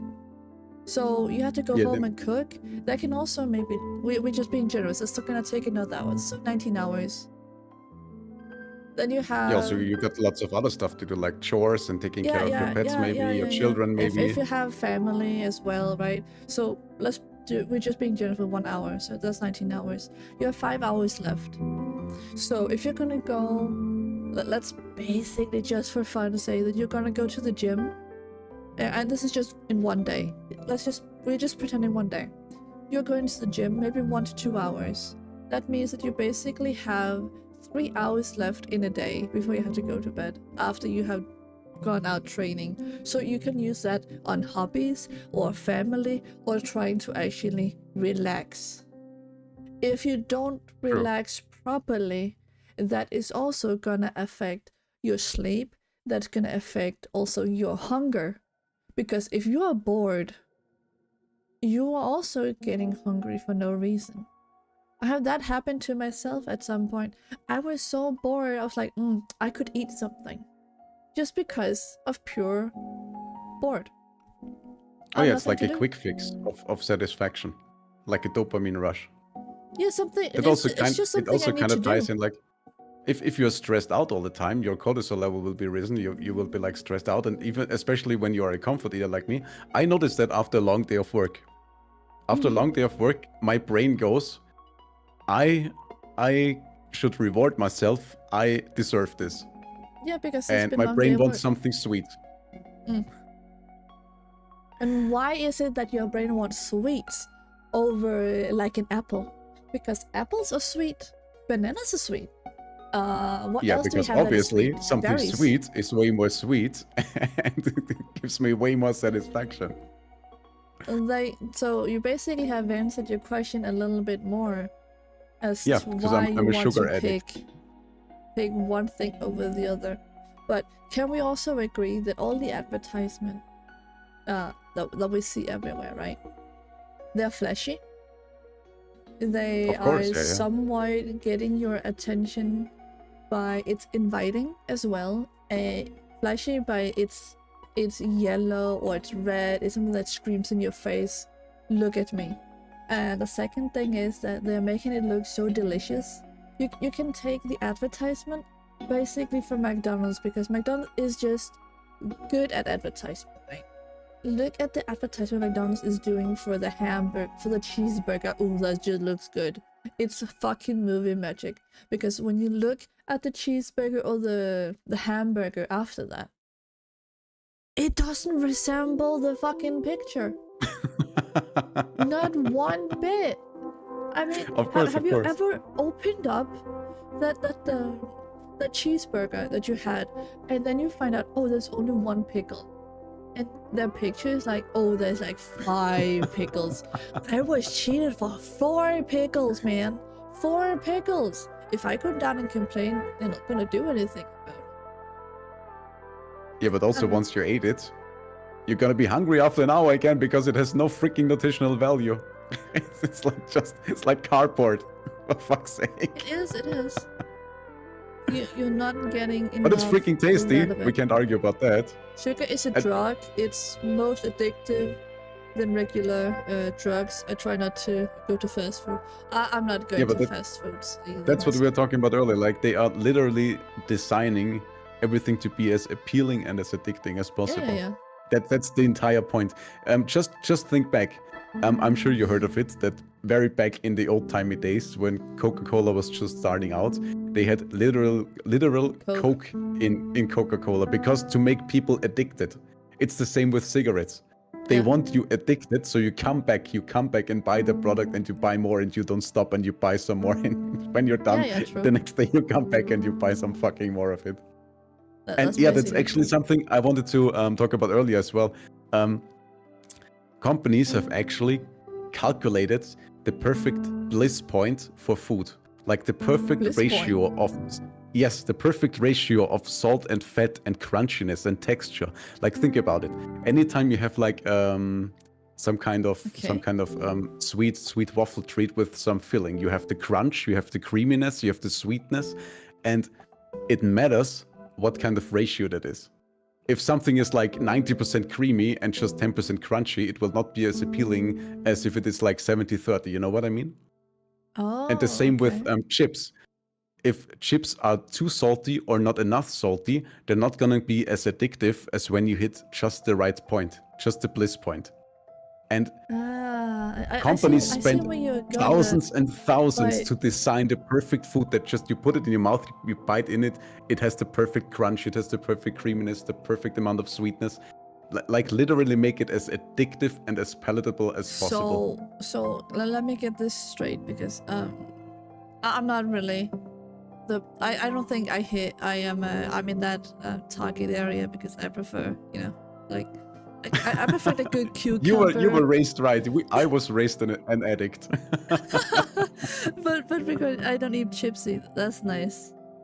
I wish I could do that. I envy you. I wish I had your brain. I think, like, if your mom is still alive, Fox, you should try to go talk to her and ask her. I mean, my mom wasn't like feeding us junk food. Actually, my mom was quite the opposite. I'm not telling about that she would give you junk food or anything. Keep us from eating junk food. What I want to know at some point is, and guys out there as well, if your parents are still alive, try ask your parents, probably mostly your mom, but try asking your parents regardless, what was the first food you gave me when I was allowed to eat food? Because first you're being breastfed by your mom, but what was the food you gained after? Was it mashed That's a carrots? good Was it question. mashed apple? Or what kind of food was it? Anything that has just a little bit of sweetness to it could actually affect you actually to this day and age. I think you As, have a point there, because I'm pretty sure that my mom was feeding us lots of fruits and stuff, because yeah, but I'm just usually talking she about was mashed food keeping here. us. Yeah, she was keeping us away from junk food, and once I was able to buy food myself, I was craving for that sweetness that you're talking about. So maybe she actually gave us like too sweet stuff, even though it wasn't junk. You know what I mean?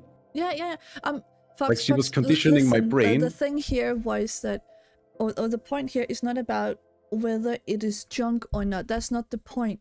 The thing here is that you are making the brain experience sugar Oh that yeah, yeah, I get what you mean. close Yeah. or so early in the stage of a baby's life or a child's life, right? But the moment, because as far as I remember, babies, they breastfeed until they are a certain age. Then after that, they are starting to eat not solid food, but they're starting to eat, porridge and stuff like that, because they cannot chew, they have not developed teeth yet.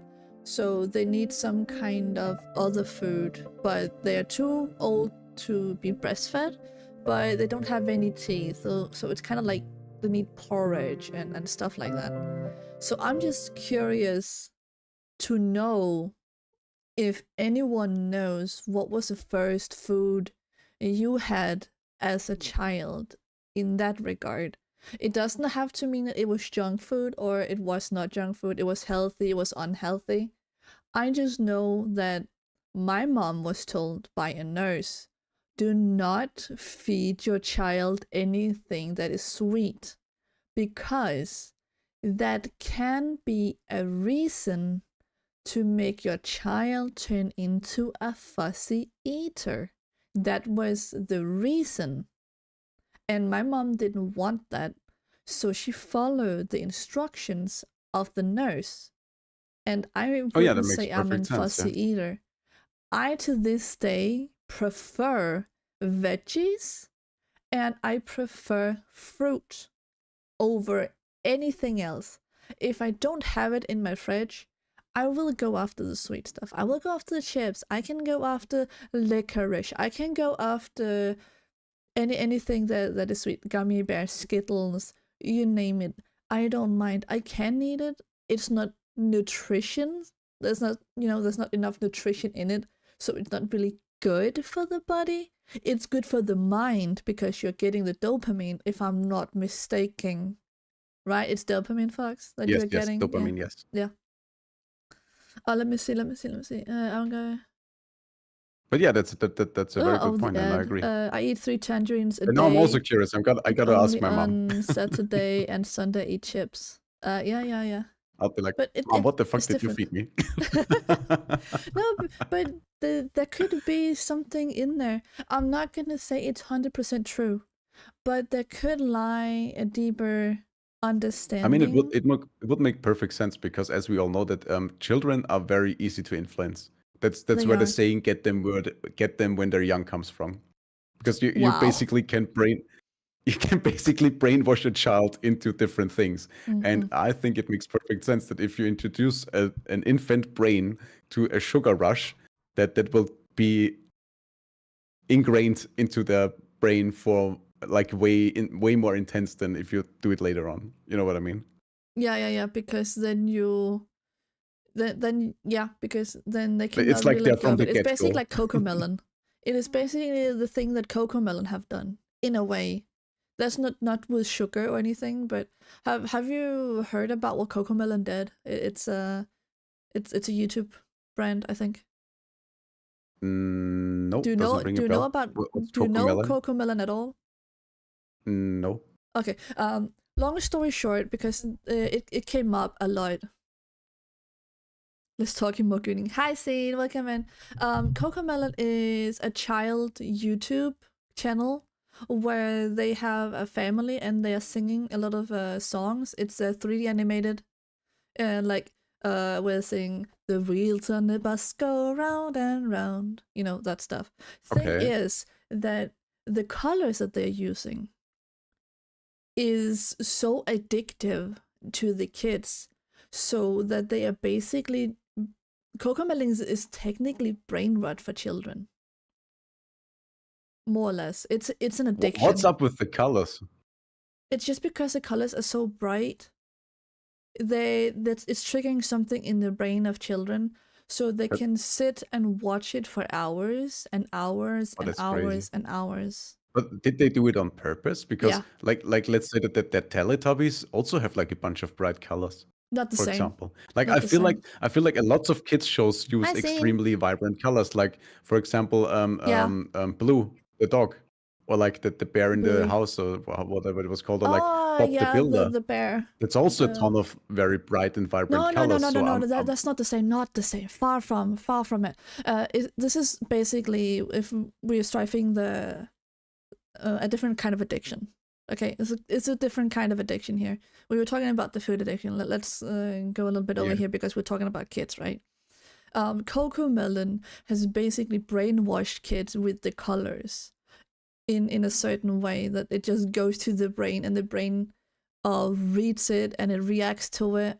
So kids will actually just sit in front of the television almost drooling in a certain way. I don't remember the 100%. Take it with a grain of salt. Go and do your own research, guys. I'm gonna say this very, very out loud. Go and do your own research, but there has been some I think it was allegations or something about Cocomelon about this, and they know what they were doing. You can try Google Cocomelon at the moment, Fox, and try look at the colors and everything. It is legit that they did something. They have done something with it, and they're doing it on purpose. That's why they also have a lot of views and something. So you can basically just sit your kid on the couch or whatever and put Cocomelon on, and the music keeps going, keeps repeating, and then you have the colors. So it's basically like a trance or something, if I'm not mistaken. It's pretty insane. And yes, That's as wild. Junior says, yes, Cocomelon is a drug for kids. It's the colors. And Cocomelon isn't teaching kids anything useful. No, they're not. I would say they have actually... Cocomelon had taught me one thing. And that's a little bit of sign language. That's I'm looking at the pictures thing. right now, and at first glance, it honestly doesn't look too crazy or too far off from any other regular kids show. So I guess I will have to look more into it and look more behind. Try look up do like a little bit of a the deep bear in the dive. blue house. Try look up the bear in the blue house. Panda Blue House? No, bear in the blue house. Oh yeah, I do know that show because I also watched it with my little brother. Yeah. But look at the colors then, and look at Cocomelon. If you put them up between each other or next to each other, you can see the color scheme is totally different. The Cocomelon is screaming in your face, where bear in the blue house is more relaxed, right? You can basically say that when you're putting Cocomelon on, right, you have turned on your screen's brightness, or you know that you can do that with the screen, right? That you can turn on the brightness a lot. Yeah. So it's gonna scream in your face like, oh. But the bear in the blue house, you can just put it on like a 50% brightness, and it's fine. But Cocomelon is the opposite. Even if you're on the 50%, it feels like you're on the 100% because it screams so much. I see what I mean, yeah. In your eyes because of the colors. It's almost neon colors to a certain point. And as Onyuro said, he had a point. It's a brain. They're not teaching the kids anything with that. It is basically a drug for kids. Cocomelon is a drug for kids. That it turned out to be something like that. And that is an addiction. I can also share that I would argue, okay, when we're on addictions, I cannot help it, but I would argue that gaming is an addiction. Oh yeah, definitely can be, yeah. I would argue that because, and hear me out, I think the addiction starts with MMOs. You know why? Why you think so? Because that it's something you cannot pause. You need to be active in it all the time. You cannot pause it whenever. Think about it. When PlayStation came out, it was a single player. You could pause it anytime. True. You could And walk they keep away you from hooked it. with like dailies and stuff. Yeah. In MMOs like World of Warcraft, I'm not saying it's a bad game or anything, but I think it's some kind of that they have done it so it's addictive in one way or the other, they right? try to Gacha is in addiction. modern games, in any online game, they try to keep you playing by design Yeah. because that's how they keep you spending money. Yeah, and So that then we kind of they come want you to addicted, gambling. they want you online, they want you come back for the dailies to get that reward, obviously. Yeah, exactly. And then you have And gacha, Fox. every Gacha time you games. open Oh like my the god. fancy loot box and you get like a Oh, flashy animation, yeah. yeah, that's You're also getting that dopamine also from it. rewards the dopamine center. Yeah, Yeah, exactly. exactly. You're Yeah. getting the dopamine from it. I know it's a sidetrack, but as Unir also says, the many gacha games are bad. I don't know about it. I haven't touched a lot of gacha games. I remember I played the first one that came out. What was that one? It was what was it with Paimon? What was that one? What was that one called? The one with Paimon. That was emergency food. Genshin Impact. Genshin Impact. Yeah. That was the first one I played. I liked it, but I was never caught with it. Honestly, I'm not getting the fix from the game that, oh, I need to go in there daily and do this. I did not get the dopamine from it. Yeah, me neither. I mean, for me, it was like the characters because I'm like an old school RPG player. I like to build my own character, and the fact that you have like pre-built characters like in a hero shooter, and they all have only like 4 or 5 skills, and you have to rotate them. I mean, it's fine for like a little bit of time, but then I get bored because I want to like build my own skills, my own character, my own weapons, my own style and stuff. Some of the gacha games are illegal in the Netherlands, but FIFA loot boxes are still allowed. Oh, interesting. I don't really play FIFA, so I don't know, but I think it's actually pretty wise that they are not allowing gacha games because a gacha is just a fine way of doing gambling, one way or the Yeah, other. it's just gambling. Because you can open 10 And loot boxes. I know this yeah, is a and sidetrack, but it's still an addiction. we have talked about how I have a easy it is question. to manipulate children, and Mm. now I want you to think of how easy.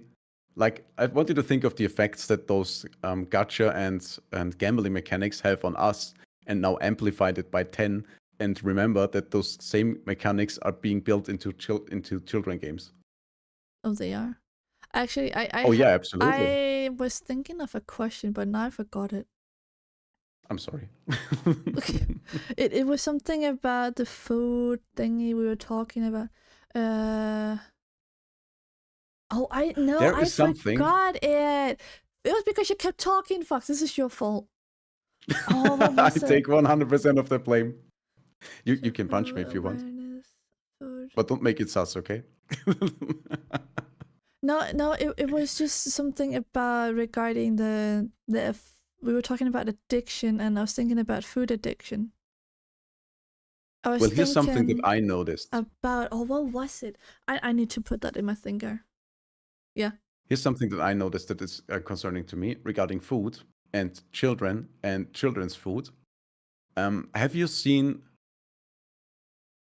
No, let me put it another way. I have noticed that they are making kids versions of junk food. Kids version Like of we junk have food? like we have like those corn puffs that look like packaging material. And Yeah, you I have see the the corn the puffs natural that flavor and the cheesy flavor. And now in the kids section, I have seen smaller packages with fruit flavors. And at first glance, you might think, well, it's not too bad. It's like natural colors, it's like natural flavors. But what they actually are doing is they're conditioning the child's brain to eat stuff like that, like puffs like that. You know what I mean? Like I don't you know. give your infant the healthy version of the corn puff because it has like only natural colors and natural sweetness. And even though this version is healthy, you're teaching your child to eat corn puffs. You see where this is going? You have a coin, not a corn puff, and you're teaching your child to eat the corn puff, and then when it gets older, it sees the same It will corn buy the puff or unhealthy a version. different version of it. Yes, it will buy the adult Because version of they the corn puff think that the because corn puff the brain is the was. same thing, right? They don't even necessarily have to think that it is healthy thing. It's just No, they are used to eating Fox, that, what I'm that saying kind of is thing. that you have the healthy corn puff that you give your child, and they Yes. think that this is, and they don't know better. So if they go to the store alone, they're old enough to do that, and if the parent hasn't taught them anything, the first corn puff they see, they would basically assume is the corn puff that mom and dad gave them, and then they will get the first thing that they see that is probably the adult one, the unhealthy one, and then they take that and they munch on that, and they don't know any better because they have not been educated into, thinking critically about food. Exactly, because to them, Or the teenagers, corn actually. puff is normalized as food. It doesn't matter if they don't even have to think about if it's a healthy version and unhealthy version. To them, the corn puff is a normal thing to eat. Yeah, it's a corn puff. And Oh, I basically, think what I the think I food remember. I think industry is doing Fox, I think is I they're remember. I think I remember. I think I encountered that when I was in kindergarten at some point. That some kid actually had a corn puff with them. But I think they had that because they were kind of a fussy eater. And don't get me wrong here. Where the parent had trouble getting the kid to eat anything, or they wouldn't eat breakfast or anything. So the way of getting them to eat anything at all was to also provide them with something, regardless that it might not have been as nutritious, but as long as it's getting something, then that's good.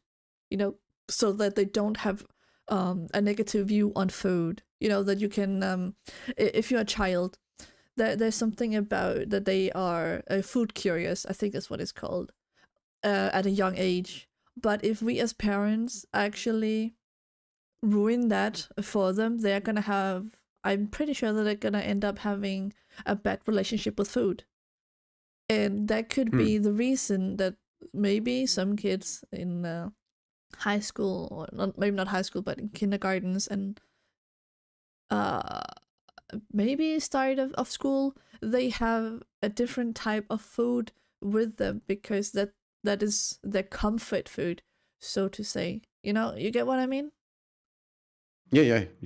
Despite it's not very healthy, but I can also understand your point of view where it's that you have two different types of these corn puffs that you're talking about, that one is more healthy than the other, but if you put them up right next to each other, nobody would tell the difference. And that is basically what you're trying to give out of knowledge, that they are basically identical, but they're different. Yeah, my point is that the food industry is making seemingly healthy versions of junk food to get junk food normalized for children.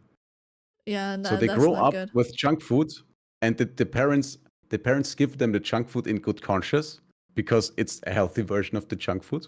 And even though at that point in time that is perfectly true and fine, and there's nothing bad happening to the child is still growing up having their brain trained to eat junk food. I think I remember now. You know what I mean? Yeah, I think I remember what I was I wanted to ask you, by the way. Go ahead. Are you ready? Okay. Do you have a healthy relationship with food? Absolutely not. I do now because I'm educated on food now, and I have learned to manage my food intake. But it's always a struggle for me. And why is it a struggle for you if you have the knowledge? Because it's an addiction. Because I'm a sugar addict. And it's very hard. It's a very hard addiction to break because you're constantly surrounded by food by necessity because you have to eat to survive. And for me, it starts So you don't have the with willpower. what I buy. Yes, that's what I'm about to say, because to me it starts when I buy stuff. Yeah. When I'm in a weak state of mind, I will buy junk food. And if I have any kind of junk food at home, I will eat it at some point in time. There is no universe in which there is junk food in the house and I will not eat it. So to me, the solution and the key is to be very disciplined when I go shopping. If I manage to don't buy junk, I will eat healthy. If I buy fruits and veggies, I will happily eat those. I'm not a picky eater. No. Okay, But if I I have have a another chocolate bar at question home, then. I will eat the chocolate bar. True. Ask Okay. away. Okay. So, hypothetically, you're saying that if you go by yourself to a store, you're more likely to buy sweets and junk food and whatnot. It depends. Depends on my state of mind. Yeah. Majority of the time, then when you're going out shopping, how often do you pick something sweet with you at home? If we say within a week, 5 Well, work days. ever since Christmas, I have not eaten any sweets. So I've been very, very consistent and very disciplined on that one. So And my cravings what for made sweet you have gone down. what made you, choose that? Did somebody influence you, or did you, Oh no, I finally was had the just always willpower? I was just always conscious about my weight, and I've tried all kinds of different diets, and I've just decided that this year is the year I'm going to get in perfect shape. Oh, And to me, cutting out sweets. See, the thing is, since I'm a sugar addict, cutting sweets out completely is easier than cutting back.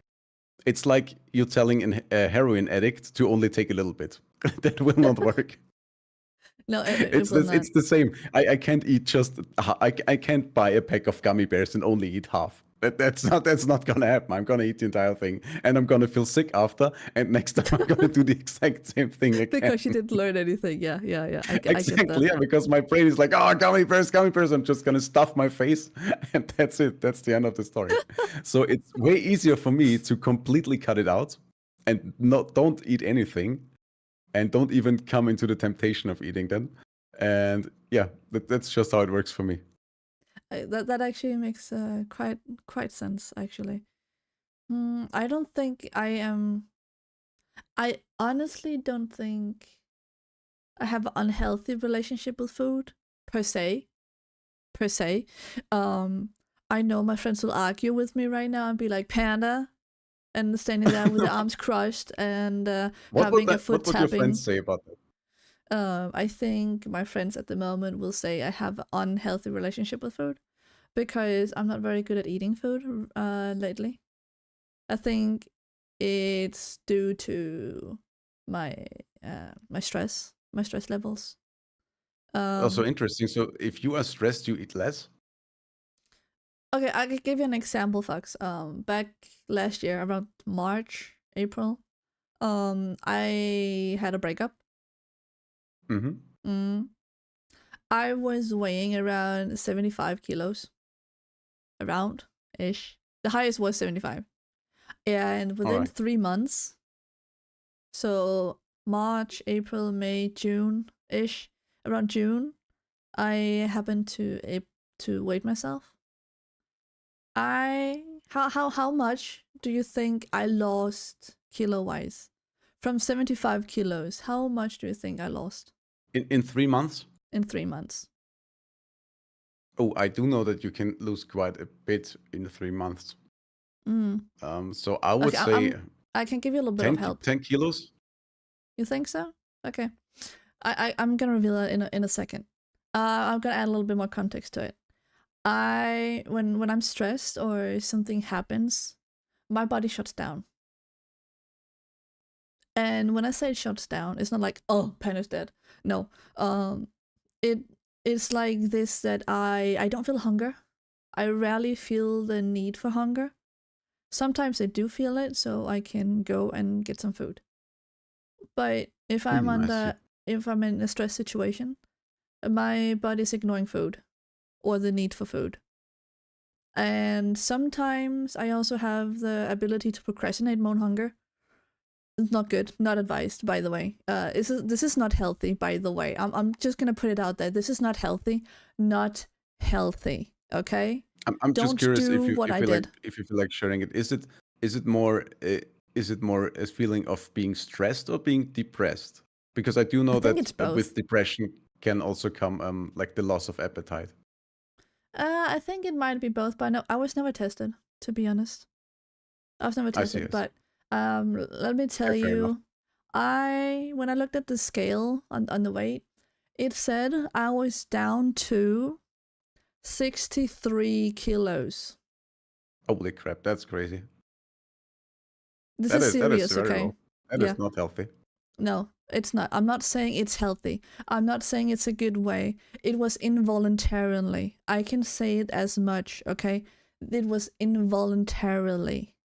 I did Just not wondering when choose to lose weight. It was never a when you goal of say mine. you shut down and stuff, do you also tend to move less? I didn't move a lot, no, but I had 1 week, I think, I was sick, and then I was at work otherwise.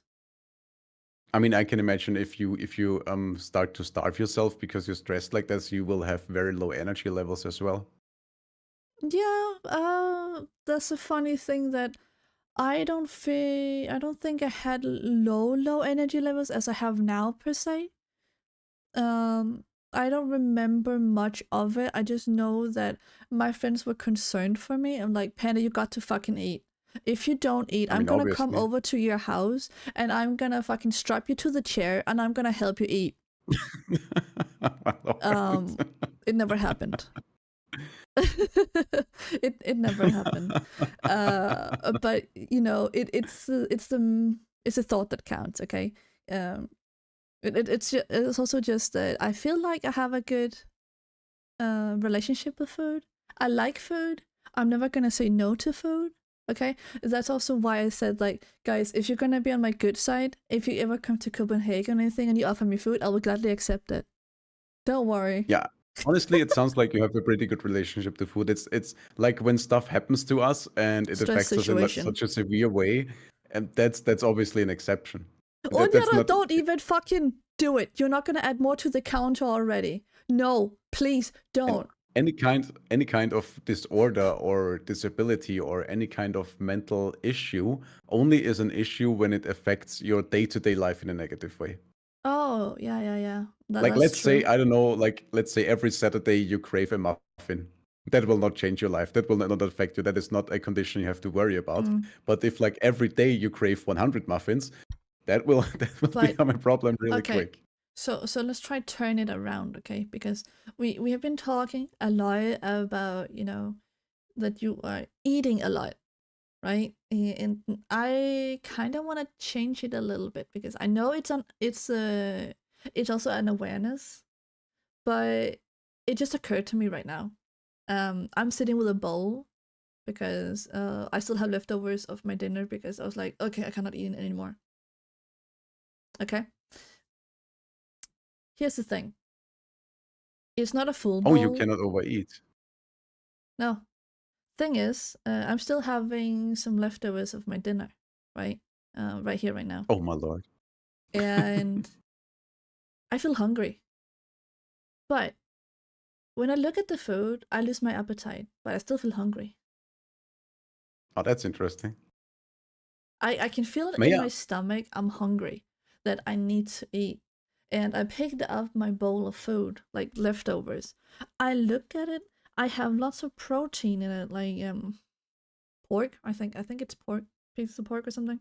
But the moment I picked it up on my fork right here, right now, it's not something very interesting, and I think that's probably because it's not interesting that I'm losing my interest in food a little bit. I think I actually need to make it look more delicious because I made this as because I wanted to test out brown rice. I never had brown rice before, and I think I cooked them wrong. So they are a little bit crunchy. I don't think they're supposed to be crunchy. Wait. But um, is it brown rice or like whole grain rice with like shells and stuff?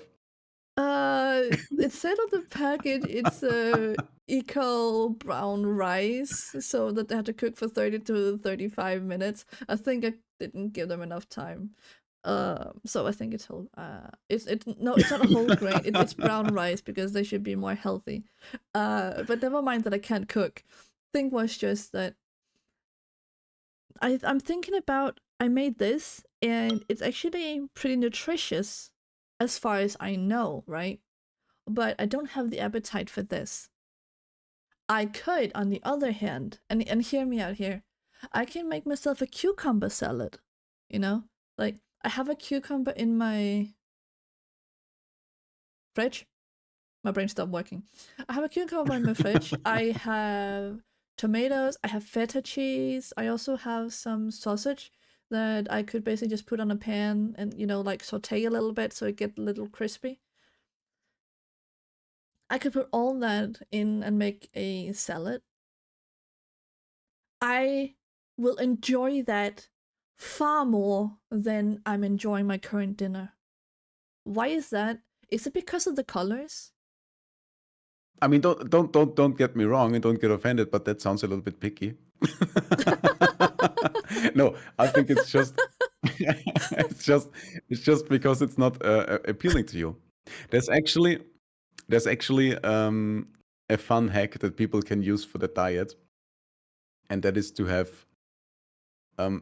we have talked about the palatability is such a crazy word, the palatability of food, because as we have said, the food industry tries to make food as yummy as possible. Yeah, appeal. And what That you has to can do, appeal yes, to your and eyes. what you can do is you can take unhealthy food and make it less yummy. Like, for example, what I used to do is I used to make vegetable pizza, because obviously a vegetable pizza with almost no cheese on it and only vegetables on it is obviously way more healthy and lower in calorie than, let's say, for example, a cheese or a pepperoni pizza. I did I not think cook that's this rice very correctly. No, it's going to be trash. No. Oh, But fuck. by making the pizza, I have tricked my brain into satisfying the junk food craving, because I had pizza, but at the same time it was topped with vegetables and it was lower calorie and healthy. So I Yeah. made the junk food less yummy, and you have to make your healthy food more yummy. So that makes actually perfect sense. So the brown rice you made right there, super healthy, but tastes like shit, obviously, and that's why you don't want to eat it. No, That's don't get me wrong. It's that is because very that reasonable. I cooked them, right? I think I added a little too less water actually. I think I need to add more water next time. I used a rice cooker for my Oh for my my god. defense. I think I added too little water. I learned that now. But I also had this But yeah, meat and that some makes perfect veggies sense. kind of mix. So I thought that I would put the rice on the side, you know, like having kind of rice side dish ish something, and then I would have the meat and whatnot. But yeah, it's totally unappetizing now that I've found out that I cooked the rice wrong. No, that's a perfectly valid response, and you don't have to feel any That kind was a of long bad thought. about That it. thought took too long. Yeah, I know. Okay, I'm sorry. I'm sorry. My brain stopped It's just working. it's a skill issue. We have established that. Okay, want to know a fun thing right now, Fox? Though, I just forced myself to eat a little bit more because I know I'm not eating enough, and that's my struggle. And again, guys, if you struggle to eat or anything, if you have friends or family that's gonna support you, please listen to them. Don't be an idiot like me and skip meals, etc. I can understand if you're feeling bad, you know, you're in a stress situation, you are maybe depressed or something. As long as you can try to keep eating at least something, that's good, but don't go many hours without eating. Okay, it's not healthy. I know it's not healthy. And when I say that, I am trying to eat more. Okay, I am You know what, Panda? trying, but it's hard for me Actually, to eat food when I'm not you hungry. are the perfect example for what I was talking about earlier about the calorie density of food. I Hey, Bacon, good I'm morning. someone who can eat tons and tons of food, so I should try to eat less calorie dense foods. So food that is big in Should we volume, change? but with very little calories. You gotta do the actual opposite. You gotta put some extra olive oil in your salad, because that is extremely calorie dense. So you don't actually have to eat a lot and still get a lot of calories. Yeah, I think Like you're stuff right. like I peanuts, cooked it wrong. butter, oils, nuts, all the good stuff. Yeah, that's true, that's true. But do Oh you boy. know what is the fattiest nut? And no, I'm not talking about these nuts. No, actually. Oh no, It's you actually did that. Is the it pecan? macadamia nut. Macadamia nut. Like we have established that Wait, a grown person needs let me about. check. Let me check these nut. Go ahead, Panda.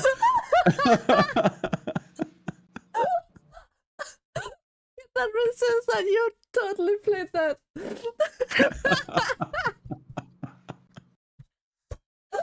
Oh my god. Oh god, are They are very healthiest food nutritious. trust. Ah, bacon. I don't slap me with fucking cheese, guys. Don't slap me with cheese. So, as we said before, like one average adult needs like 2,000 calories a day, and 100 grams, only 100 grams of macadamia nuts are 700 calories. Oh wow. So if you eat 300 grams, that's like 2 hands full. That's not a lot. If you only eat 300 grams, you're good for the entire day. Yeah, apparently so. That is the stuff I should avoid, and that is the stuff that you should eat more if you're eating too aren't little. macadamia nuts also very, heavy? I mean expensive. Oh my, heavy. Ugh. Yeah, they're freaking expensive. Yeah, that's freaking expensive. I read something about that you should actually that pecan nuts, pecan, But whatever.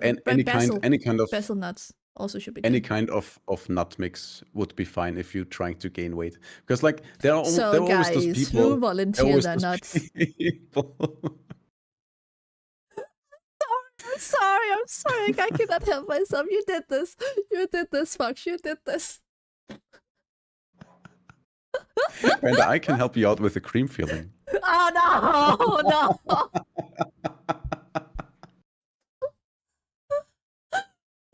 We're definitely gonna, cut this out. Totally unfiltered, guys. Unfiltered. Hashtag unfiltered. Oh, bloody hell. You started this. Anyway. Is that healthy though?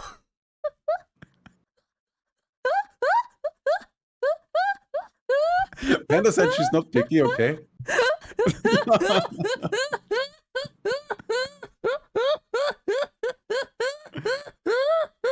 Because there's 10 Brazilian nuts every day might get anyone slim pretty quick. Brazil. But Oh, if you that's the nuts I have. If that's Actually. all you eat, probably. But I would argue if you only eat like 10 Brazilian nuts. Bacon come with a little bit more context there. Like, is it through, as you say, it's 10 nuts every day, but is that the only thing, or is it, with dinner and all that, or where is this based on? Or what is it based off of? Oh my god, oh my chest. And my stomach. Oh god, we went there. They have selenium, that's what. Yeah, they have selenium. That's also What's why selenium? the basil nuts, if I'm not mistaken, if you eat too many, I'm pretty sure I was told that you should not eat more than 3 a day because of the selenium in them. I think it's kind of toxic for the human body. Then I think you're gonna get diarrhea or something, but I'm not sure. Because of the risk of selenium toxicity, health experts generally recommend limiting yourself to 1 to 3 Brazil nuts per day. That's not a lot. No. See, I was That's very right. little. I What the was hell? right. Look, I Wait, had which my one are those? I gotta had Google my them. facts straight there. Brazil Oh my god. nuts. Yeah. Oh, I it's don't know those. where Oh the my god. 10 basil nuts though. I had a nut mix the other day and it had more than 3. I Are you gonna probably ate die? like 10. I'm dead. I am so dead. No. I was bound to live forever, but now I'm gonna die at some point. God damn it! I compromised my immortality. Damn those Brazil nuts! Damn these nuts! Yeah, damn those nuts. Ah, God damn it! Oh god. That's a good one. That's a good one.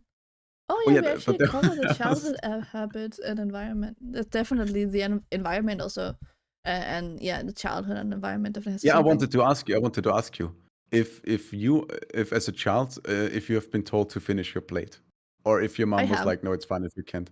Oh, I see. Both my mom. Okay, so here's a little funny thing. Okay, um, my mom did it a little bit, but not a lot. Where I remember it the most is when I visited my aunt. Actually, that's where it hit harder. To be honest about it, that's what I remember. Regardless. So she was more strict about it. Yeah, but it's also because I think I spent most of my time with my auntie than I did with my mom in my childhood. Most of it, as I remember. I have more memories of what I did with my aunt than I have of what I did with my mom. I see. But So she comes had more to influence over your a eating little habits. bit, a little bit, a little bit. It comes to that I remember that when I visited, it was my auntie and my uncle, and it was a second marriage actually, so it was not really part of the family per se. It's like his children and my auntie, they didn't share the same children, but they were a couple. I don't know if they're ever married or not, but Mm-hmm. I think they did actually. Regardless, we were asked, me and some other cousins, if they were there. I was asked, definitely, do you want a boiled egg? Hard boiled or soft boiled? We were given a choice in the morning because my uncle was the first to get up in the morning. And he got up, and then then he started to make breakfast. He would cook eggs, or boil eggs. I get what you mean. Yeah. And we started to have a choice. Do you want it hard boiled or soft boiled? If you want an egg, do you want it or not? I was like, okay, that's not too fine. crazy. I want an egg. Sure, I want one. And then we would ask, do you want it soft boiled or hard boiled? And my auntie and my uncle, they always had it soft boiled or sunny side up, something in between. They never had it hard boiled. Hard boiled is boring, by the way. If you want to, if you want to know what it's like to be dead, get a hard boiled egg. Basically, it's so dry. You need mayo or something. Wait. There is still steps in between. Like No, not here, not this family. When you say soft boiled, is the egg white still liquid or is it solidified? No.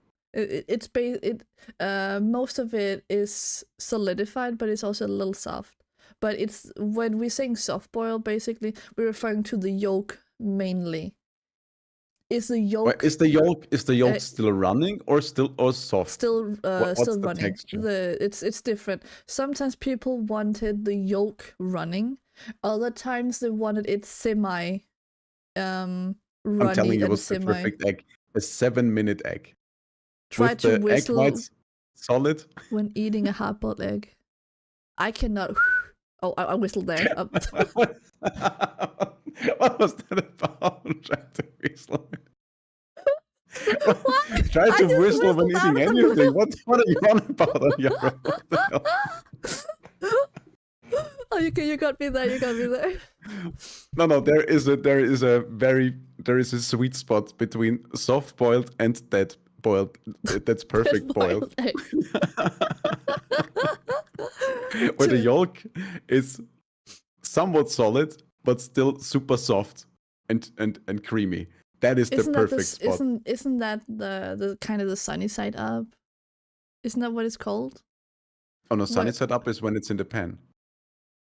Oh, I fucked up then. I was only talking about the boiled egg, where the yolk is running, or what you talked about, where it's solid enough around, but then it's still runny on the inside, like a little bit gooey and soft, but not fluid. Yeah. Something like that. Yeah. That is the perfect egg. Yeah.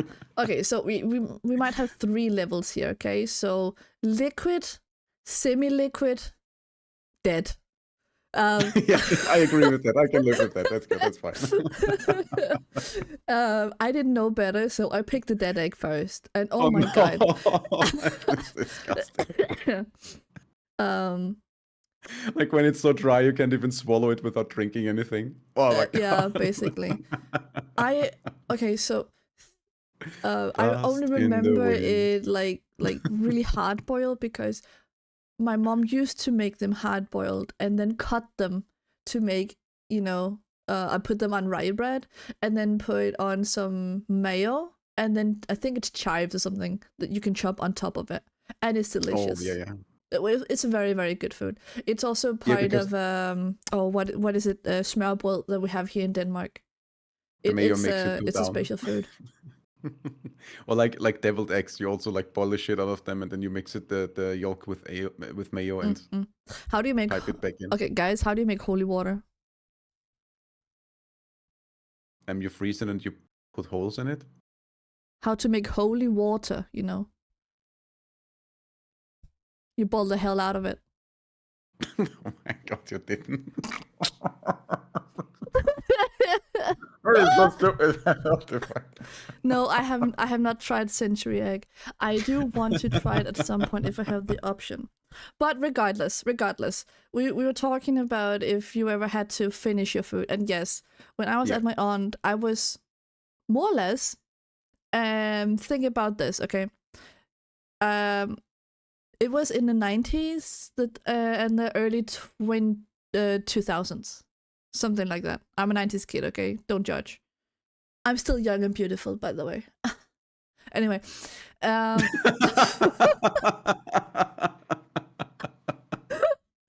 laugh. Don't laugh at me.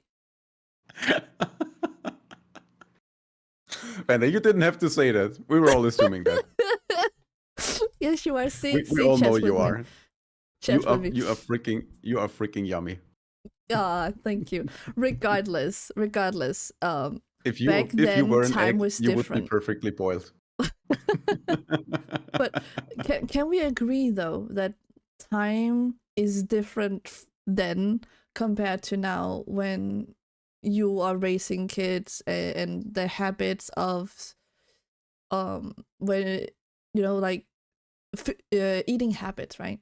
So what I'm trying to say is it was different, but it was still normalized that adults would tell you this: you do not leave the table before you finish your food. Oh yeah, absolutely. That was normalized, and before any Gen Z or Gen X or Gen whatever come over and be like, oh my god, that's not okay, that's totally rude or whatever, it was normal. It's basically also a way of teaching your kids to manage the portions and think about, do I really need all this food on It's my also plate? about not wasting food. Yeah. Because we're also raised on it's like it's basically a sin to throw away food. Thank Because you for like there's haircut. people that starve. You don't throw away your food. You eat it up. Shut the fuck up. Yeah. Your parents also told you like the kids in Africa would be happy to have your food and shit like that. I think I heard it once or twice actually, but then I didn't really hear much more about the it. starving kids would be happy to have your broccoli. Yeah, exactly. Yeah. And you'd be like, yeah, I would be happy if they had my broccoli too. but regardless, right? I was being told this, and I remember I was probably sitting at the table for maybe 30 minutes. And I could not finish that goddamn egg. Oh my god, I get that. That is just cruel. Legit, oh my god. We're sitting at a round table, okay? I remember this so clearly. We're sitting at a round table. Oh and no.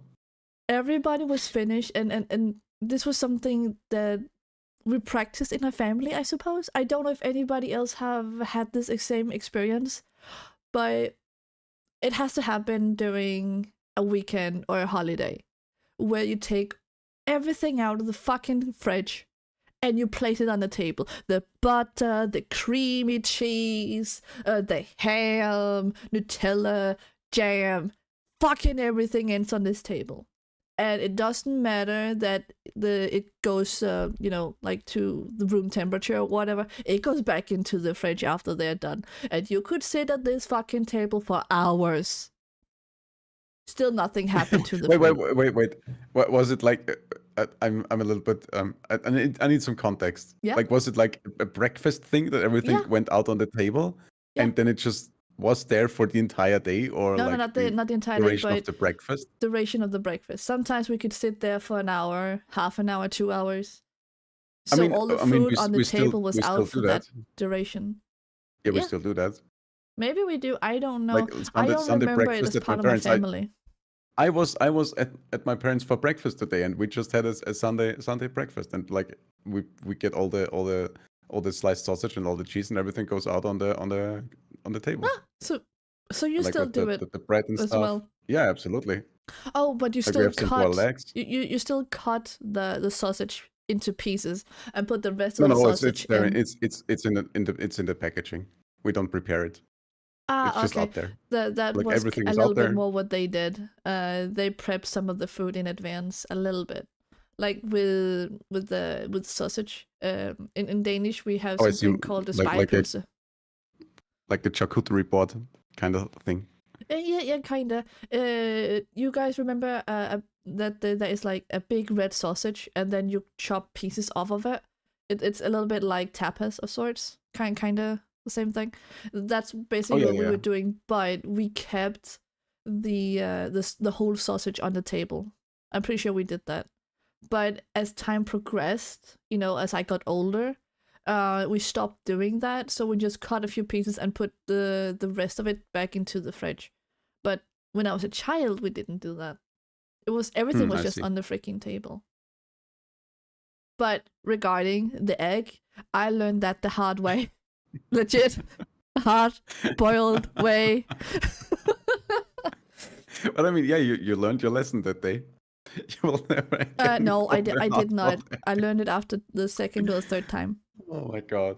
Because my uncle, he ended up telling me, okay, next day, do you want an egg? I was like, yeah. A hard or soft boiled? Soft boiled. Are you sure about that? Yeah.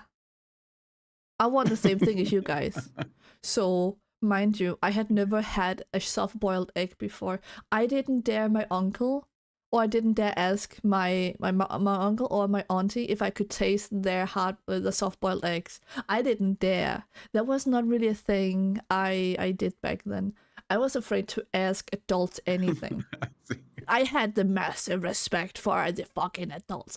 I was not gonna mess with them. No. It was not about getting a spanking or anything. I never received a spanking, by the way. No, I just had massive respect. So I get a soft egg, right?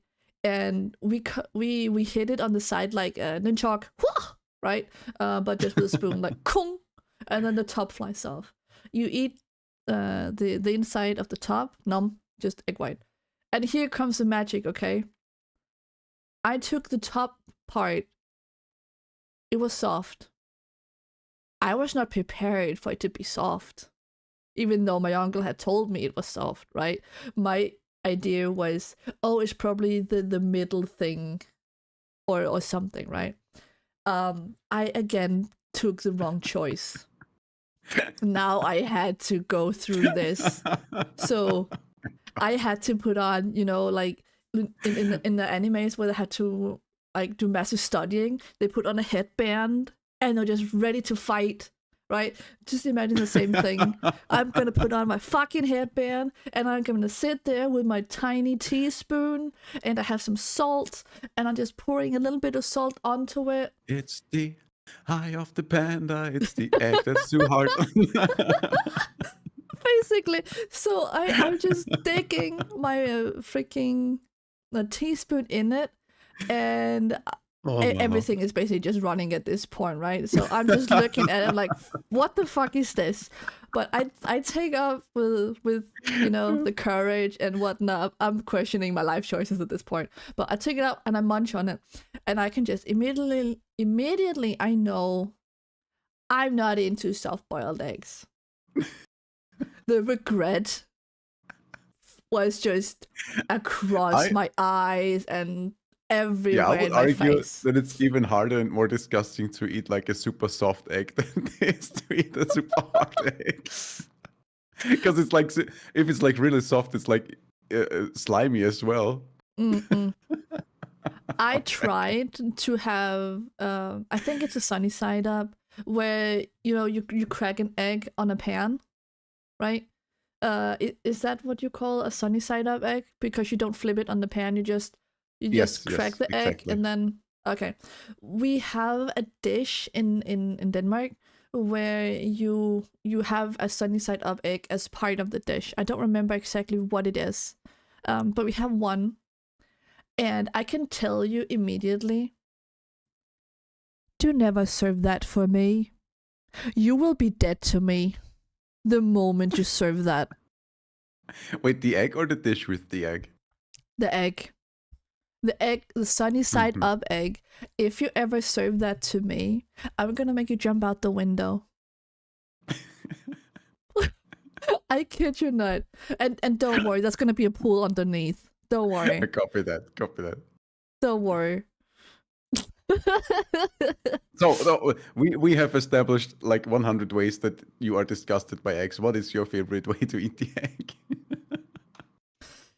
Is there actually a way, or do you just that's hate eggs actually a now? very good question, because I like them hard boiled actually. If I can cut it up and put it on a piece of bread, that it's beautiful. It's fantastic. I can also eat them if they are kind of soft, but not the runny. You know, that I can. Makes sense. I tried to make scrambled eggs. I'm never gonna do that again. I can, for the love of God, not figure out how to do it properly. Either Well, it's scrambled eggs is too, easy. not for me. They're always running. That's always too watery, or they get stuck on the pan. Or you just gotta take it very slow. I never had deviled eggs, I think. But I tried to do scrambled eggs, but I found out that scrambled eggs, I like it if they are like dry, almost super dry, almost crunchy. Kinda. Oh my lord, that is a crime. No, scrambled eggs have to be like the chia seed you were describing earlier. Creamy. Yeah. I can eat them, but the problem is that that's how many eggs do you normally use for scrambled eggs? Oh, I'm a hungry person, at least 4. Okay, at least 4. So you would basically have to use 5 eggs. 4 for you, 1 for me. I don't need more than that for scrambled eggs. Oh, it makes sense. I don't need more than that. And that was also kind of a little bit of a reference to, I don't know which stream it was, but I told people that I would not eat, or that I don't eat more than 1 egg. And people fucking went haywire when I told people that. Like, what? You're eating 1 egg? Not 2? Not 3? Not 4? Like, no, I just eat 1. What's wrong That's with perfectly that? fine.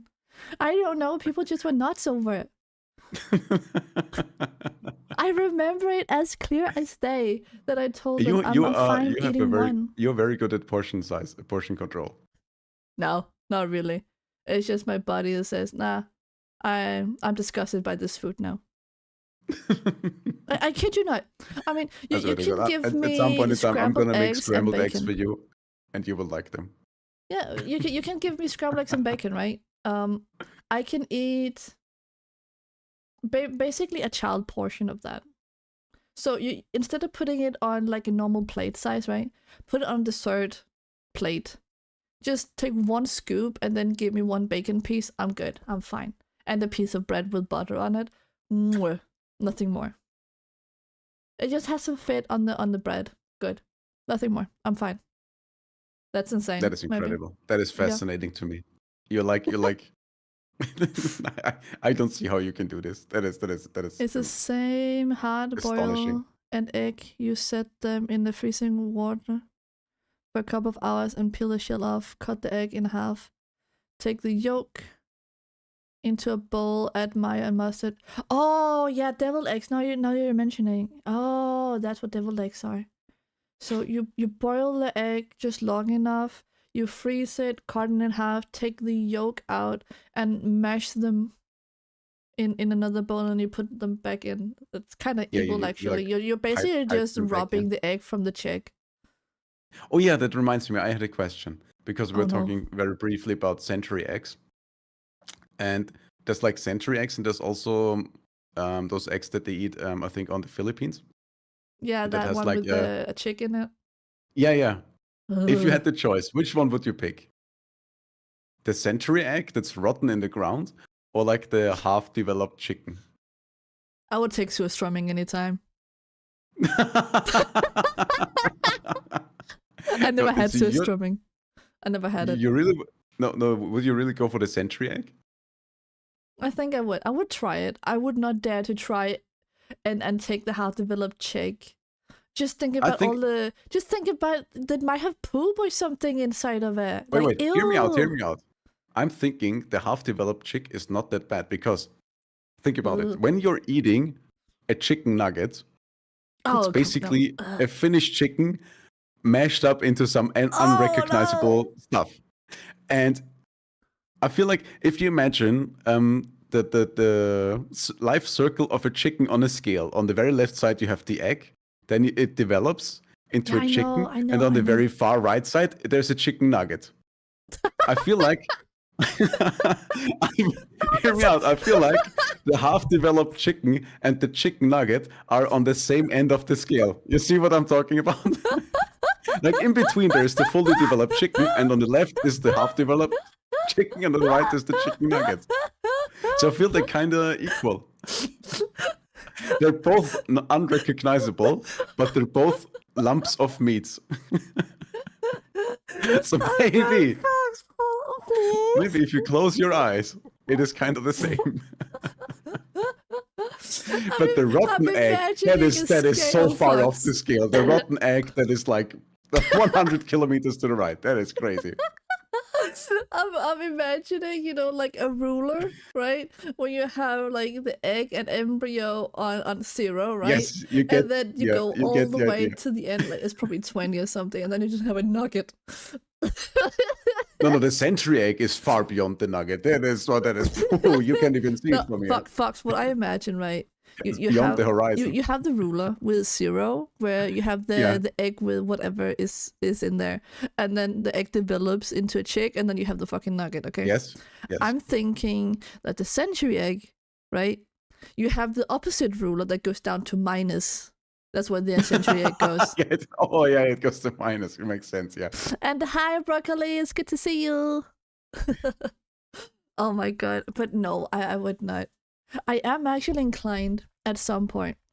This is regarding food, right? Would you guys at some point, and maybe we should make a poll out of this, folks. Would you want Panda to try eat surströmming and get like a live reaction? If I can manage to put up an IRL stream without face on it, it's not gonna be on Twitch. I can say that much. I would probably try to stream it somewhere else. Would you want Panda to try eat surströmming if I can get it to it? If I can get it. The poll is up. I'm not sure if I wrote it correctly. I think. Yeah, I think it's surströmming. But you get the idea. I'm just curious to know what people's opinions are. If I'm gonna vote no, because I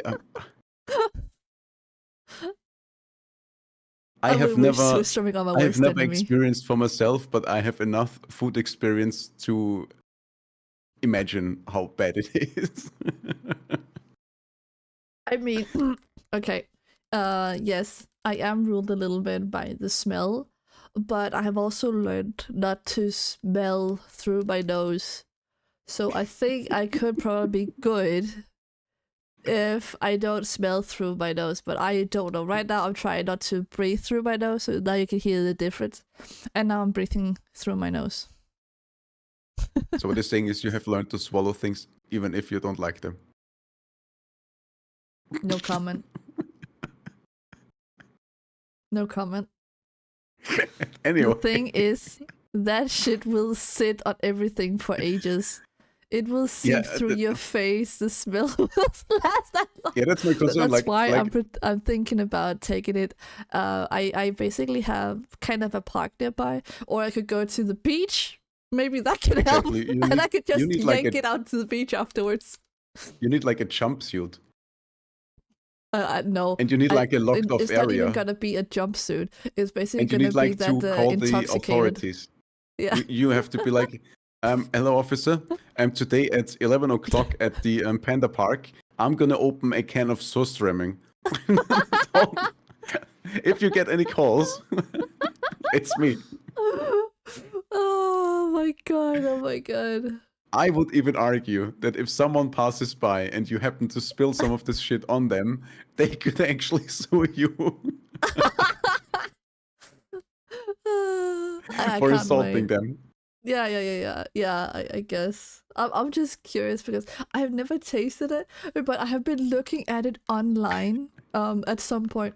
I don't know if you know this guy, but he's called Doka Ryan, I think. And he's basically making alcohol out of anything. And by that I mean he has a jar where he puts stuff in and then he adds vodka, gin or whatever to that jar. And then he lets it sit for a week and then he's gonna find out did the thing dissolve? Is this gonna be a good mix or not? And It sounds he so did vile, but, he did that with surströmming. that is crazy. It is. It was fucking funny, by the way, because he opened that, he smelled, it's like, everybody, the moment they smell it, they are just about to fucking throw up. It's fucking hilarious. And he actually pulled through, so he waited that 1 week. He opened the jar of doom. Should never have done that. He opened the jar of doom, and he was about to puke. He was like, okay. He takes out his shot glass. He pours out whatever liquid this is. The surströmming mixed with, I think it was vodka or something. He's like, Dibosia.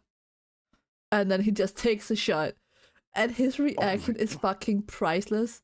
I would not wish that to anyone, okay? But he fucking did. He pulled through. And he was just a wreck afterwards. Like, no fucking way. And he always rates them.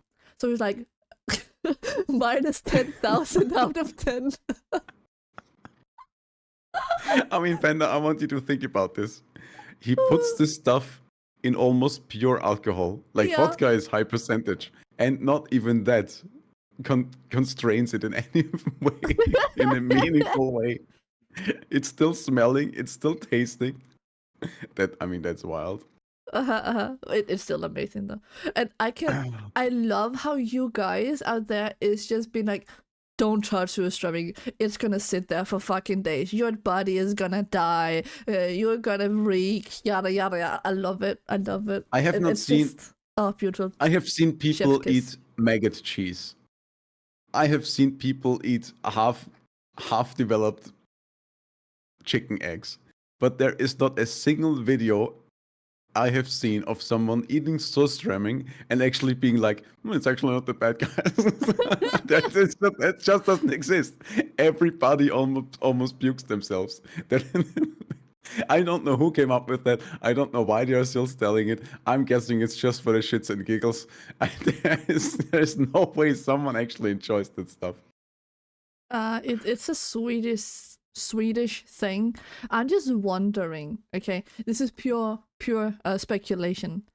I'm wondering if the person that invented it just forgot their fish. No, I actually think that the person that invented this was probably gone for like over 2 weeks, 3 weeks, and then he came back. It's like, well, I don't have anything in my freezer, whatever. Down with it. It's not too bad. I don't know. It's just pure speculation. Just imagine that. Ugh. I think it was more like they just brought it to a dinner, and everybody was like, "Oh my god, is it supposed to be like that?"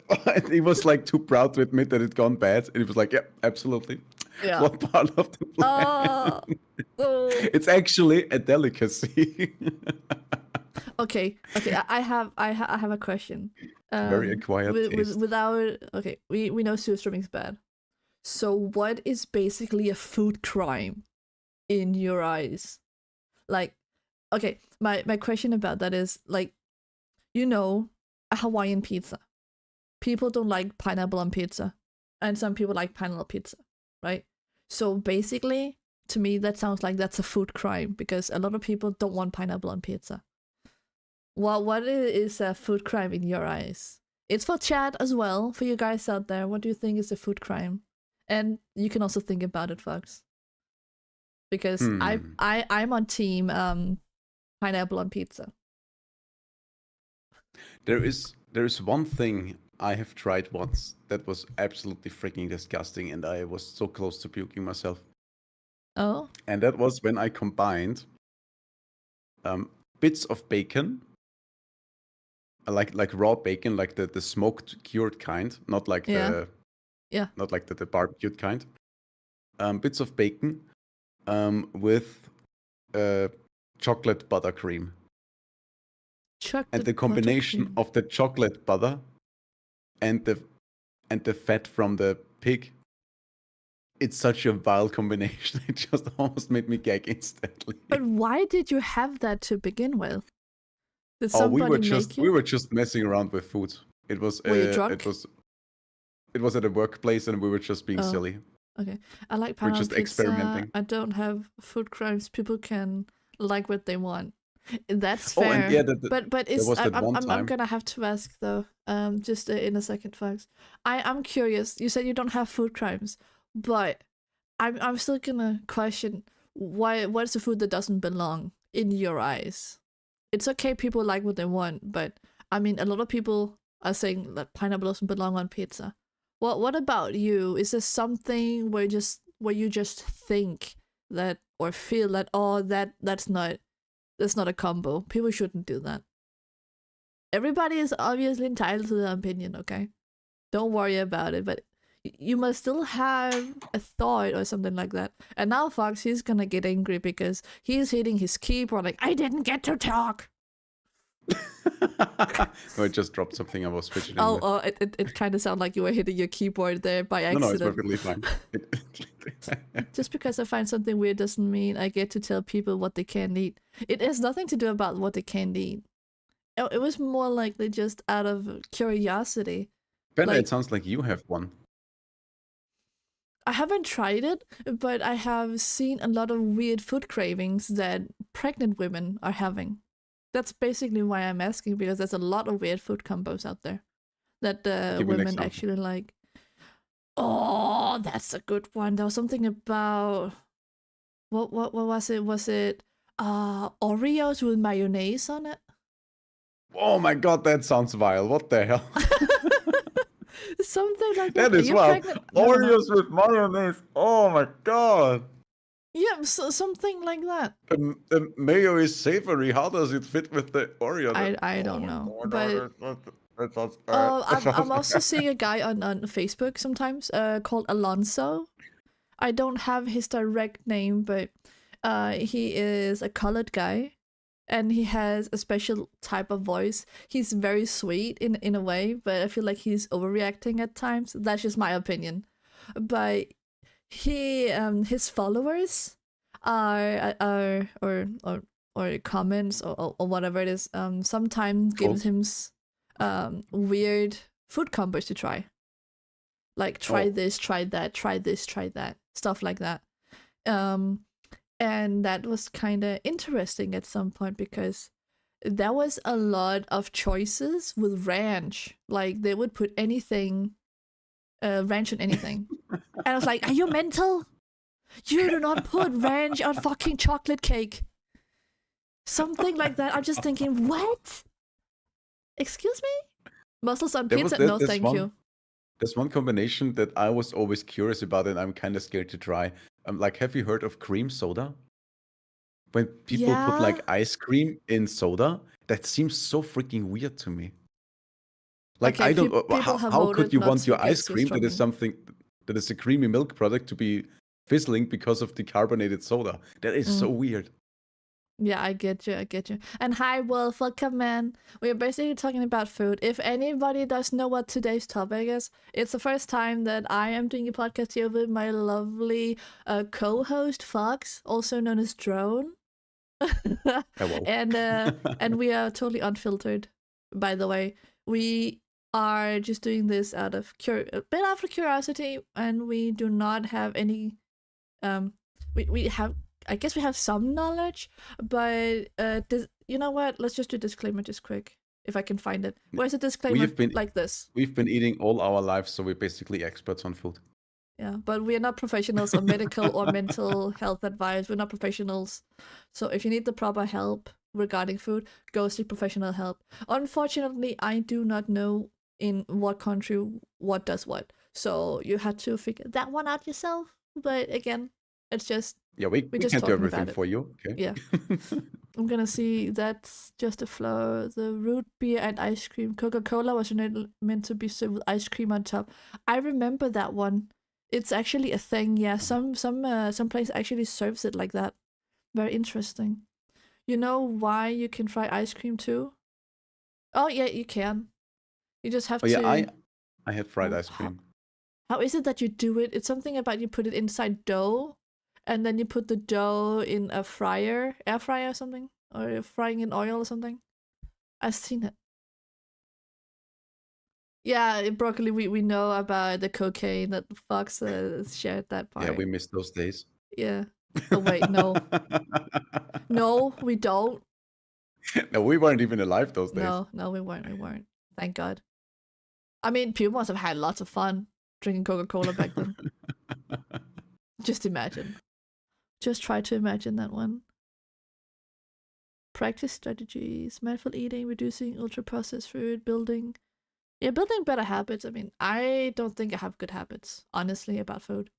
I might have better habits than you do, folks, but I, in general, don't feel like I have. I feel like I have built pretty good habits because I'm not struggling right now, and I have everything under control. Let's put it like this.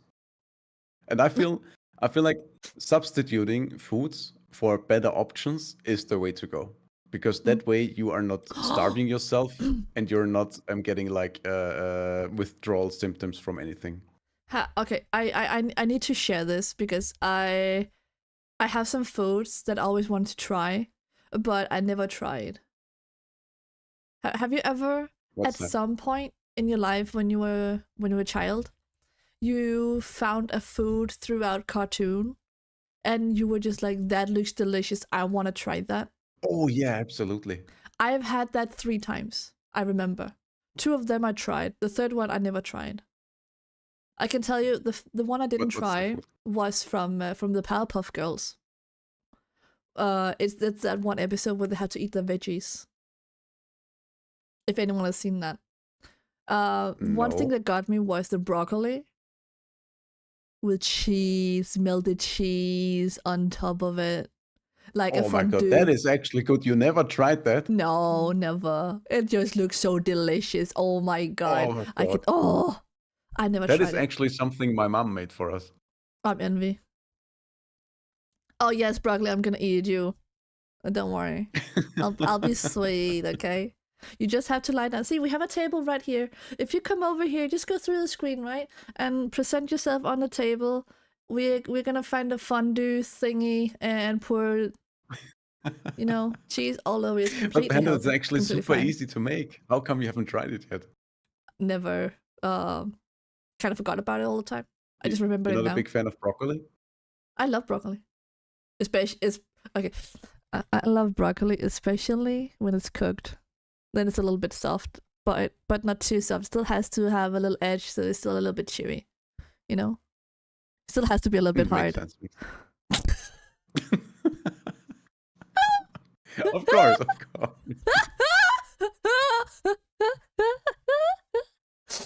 So all you're missing is some creamy cheese to top it off. Yeah, exactly. Oh, actually, when we're talking about cheese, right? This is actually it has a different meaning, but in Denmark we have a thing called nakost, basically neck cheese. If you are translating it directly, nakke, that's the back of your neck, and cheese, ost, nakost. It's not what you make it sound like. What it is. It's not what it sounds like. So what is it? What kind of cheese is it? Is it like a hard cheese or a soft cheese or? It's not a cheese. Oh my god, bro.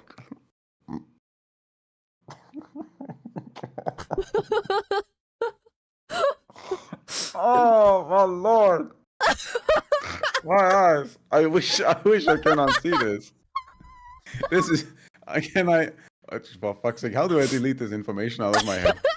You can't. I'm sorry. Okay. It's not it's kind of a cheese you can consume, I suppose, but I think I just lost mean- the brain cell. That kind of hurt. Bloody hell. No worries, Unyoro. Sleep tight, okay, love? There should be a VOD of this after we're done. Good night, love. Good night. Sleep tight. I hope you have fun at work tomorrow. Volunteer. Where do you even look for a volunteer for that? Well, you can if you have volunteer. Oh my yeah. God. I'm not getting funked now. You got to have someone to do this. Till you get rid of it. I will not be able to eat any cheese for a week. I'm sorry, Fox. I'm sorry, guys. I'm so sorry. God damn it, Panda. It's actually a fact. It's not a real cheese. I believe you. I believe you. But regardless, the two other foods I found in cartoon was in Johnny Bravo. One of them, celery with peanut butter and raisins. Celery with peanut butter and raisins? Yeah, have you tried it? You don't sound like you tried it. The celery raw? Yeah. You take a celery, right? And then you put the peanut butter in the little cavity of the celery. I And mean, then you celery doesn't have a lot of taste on its own, so I guess No. it's fine. But Like, it mostly has water. enough. It kind of has enough water liquid in it, so that the peanut butter doesn't stick very much to your mouth and everything. It's actually I guess the interesting. raisin adds some extra sweetness. I suppose. It's ages since I ate it, but I fucking chewed the fuck out of those. I had fun eating them. It was a fun snack actually. It was a good alternative in a way because I was not a big fan of celery and I didn't like ambrosia salad because the celery tasted like celery tastes like, and no. But I tried that. I was like, that's a hit. I've never eaten celery by itself. Okay, Poseidon, see you around. Bye. Because whenever I had the chance to buy it, I was like, what's even the fucking point? I'd rather buy something else. But try it. If you find some celery that basically on sale, try it. You can celery. basically get whatever, what's it called? Peanut butter. You can get the crunch you want if you want that one, or the more neat one. It doesn't really matter. It's still just peanut butter, and then put some raisins on top. Something that I like to get on sale is the vegan alternatives to meat. Just because I'm curious to see what they come up with. And I'm not I willing did to try pay full some of price for them. that expensive stuff. Oh, And no. I have to say, especially like sausages, that stuff is pretty freaking close to the real deal. Creamy rice Which pudding is good. which actually makes me wonder, how little meat is there in actual sausages that it can taste that close? Yeah, that's actually also a good point. I did try some vegetarian meat. Like it was, I don't remember which one it was, but the advertisement was it tastes like chicken. Yeah, it probably didn't. And I got it, and I have not been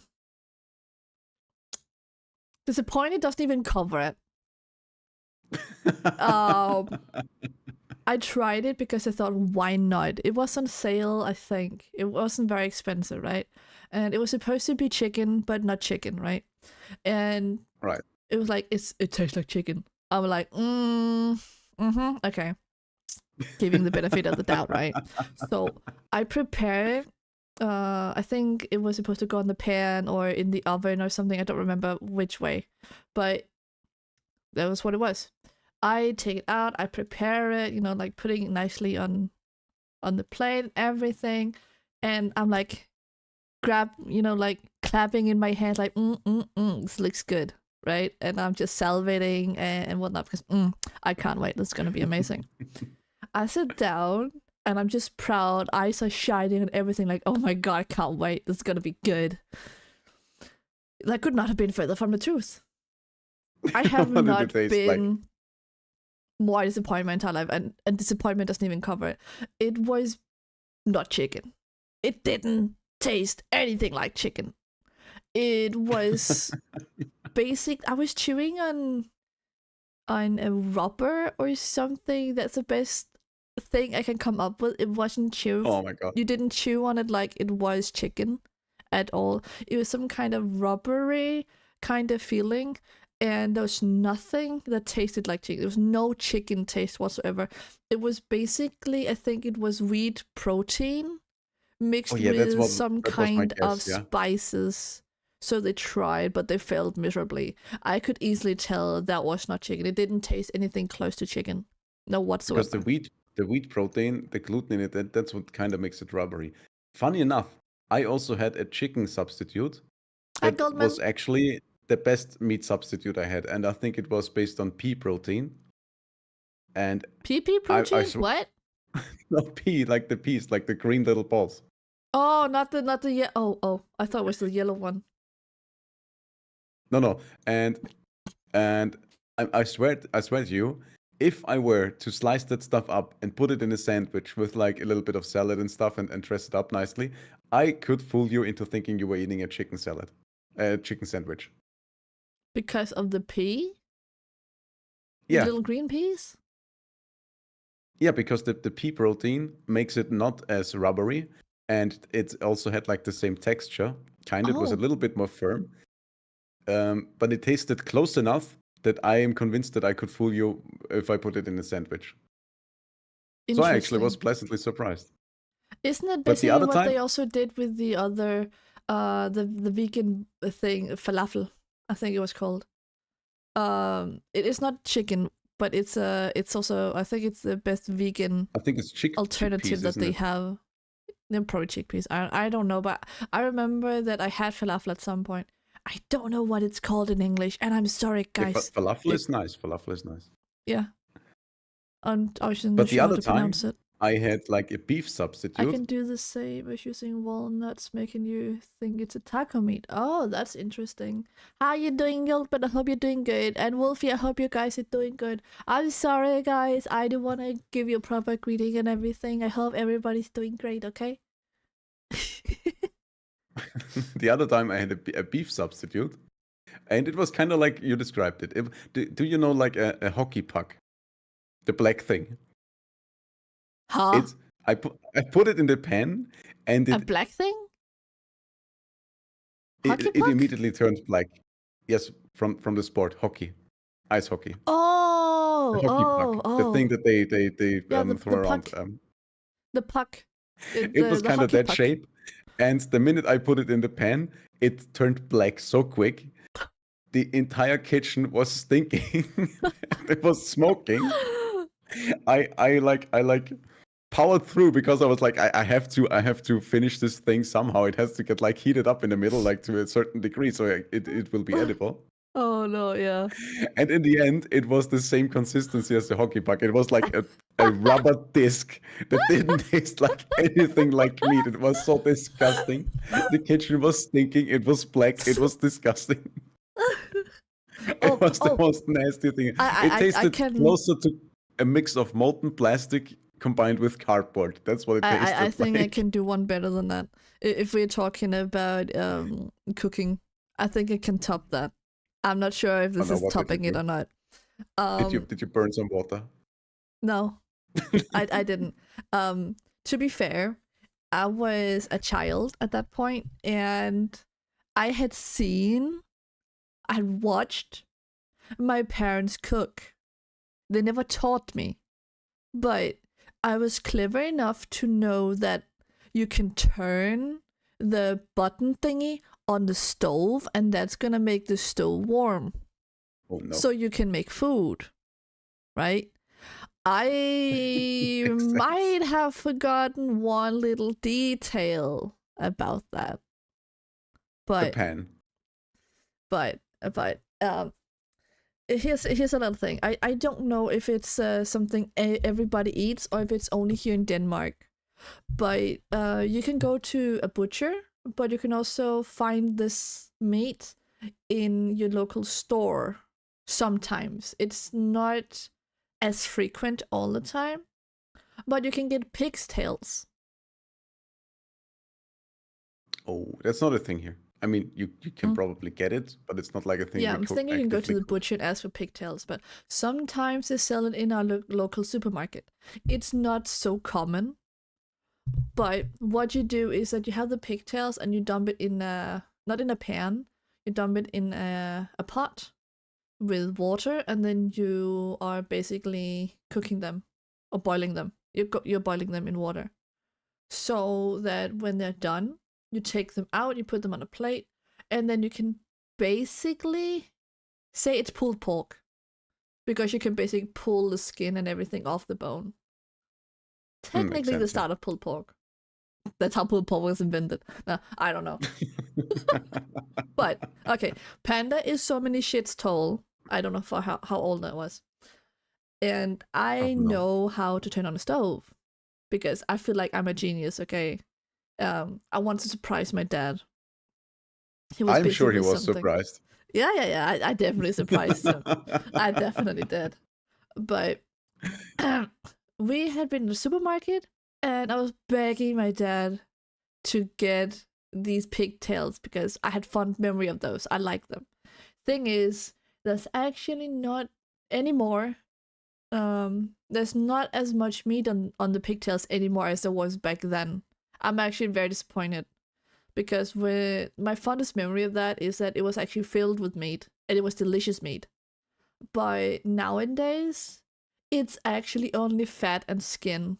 There's barely any meat on the tails anymore. I'm disappointed that they've done It's that. probably because of some specific breed or something. Yeah, or the food. Yeah. You know. But regarding, we got a pack of these pigtails, and I was so livid. I thought I'm gonna surprise my dad by cooking for him. Yeah. That's so sweet of you. Yeah, I know, right? The heart was in the right place, but there was some misinformation. That was a skill issue. True. Panda didn't even have 1 in cooking at this point. Level 1 in cooking. She was like level 0, okay? Oh no. Yeah. So here's the thing. I turned on the stove and I took the package. I pulled off the plastic wrapping. And then I placed far, the so good. package on the stove and I left. Oh, it's brilliant. And, It probably was one of those like styrofoam packaging. no, it was a plastic actually. It was not styrofoam. Oh, It that's was, even worse. I mean, it's both kind of bad.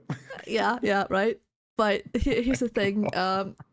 I turned it on. I don't know if I turned it like full smash on it or just a little bit, right? I don't remember that. I think it just gave it full on, like on a 9 or something, and I left the kitchen. I went into my dad, and then I got caught in a video or something. He was watching something on television, I guess. I forgot about it. Oh my lord. So here's what happened. Here's what transpired. My dad, he's sitting closest to the kitchen. And I'm sitting on the opposite side, so I'm furthest away from the kitchen. Right next to him. He starts to smell something. Like, Hannah, can you smell that? I'm like, no, what? It smells like, try smell again. Like, it smells funny, yeah, it smells funny. What was that? Oh, it doesn't smell good. Like, is something on fire? or something, right? It was just, what the fuck is this? We never smelled this before. And he follows the smell out into the kitchen.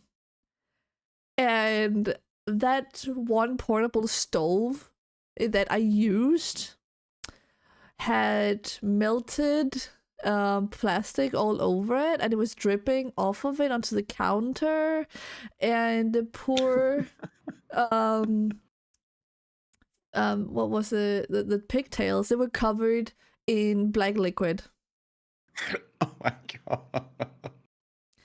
he tried to salvage the best of it he could by, putting them under cold water and see if he could pull off the plastic. He ended up calling my mom and was like, "Hey, sweetheart, do you know what your little rebel did? I won't know what happened. The little devil. What did she do? This is what happened." He basically told everything that happened, She and cooked dinner. yeah, and we had to Oh my rethink God. what we're gonna have for dinner that day because they were basically ruined. I ruined that. I feel so sad. I ruined the food. It's okay, Panda. You did your best, actually. You can be proud of yourself. Yeah. Problem is, to this day, I can still smell the fucking burnt plastic. So every time you smell burnt plastic, you think of pigtails. Yep. I am going back to that same moment where I burned those fucking pigtails. It's stuck in my memory. Oh no, poor Yep. Panda. Can you eat pigtails today without tasting burnt plastic? Yeah. We never ate them. He threw them out immediately after. I'm still sad though that I ruined so good pigtails. Because I begged my dad to get them, right? And he's like, "Are you sure you're gonna eat them?" I ruined them instead. Fucking waste of money. It's okay, Panda. It's not that bad. We can get more pigtails. Yeah, we can, but oh god. Oh, right. I kinda. It wasn't. Let's say it was a co-op operation. Okay, it was a co-op. I was with a friend, and we decided we're gonna have wok, wok hey for dinner, right?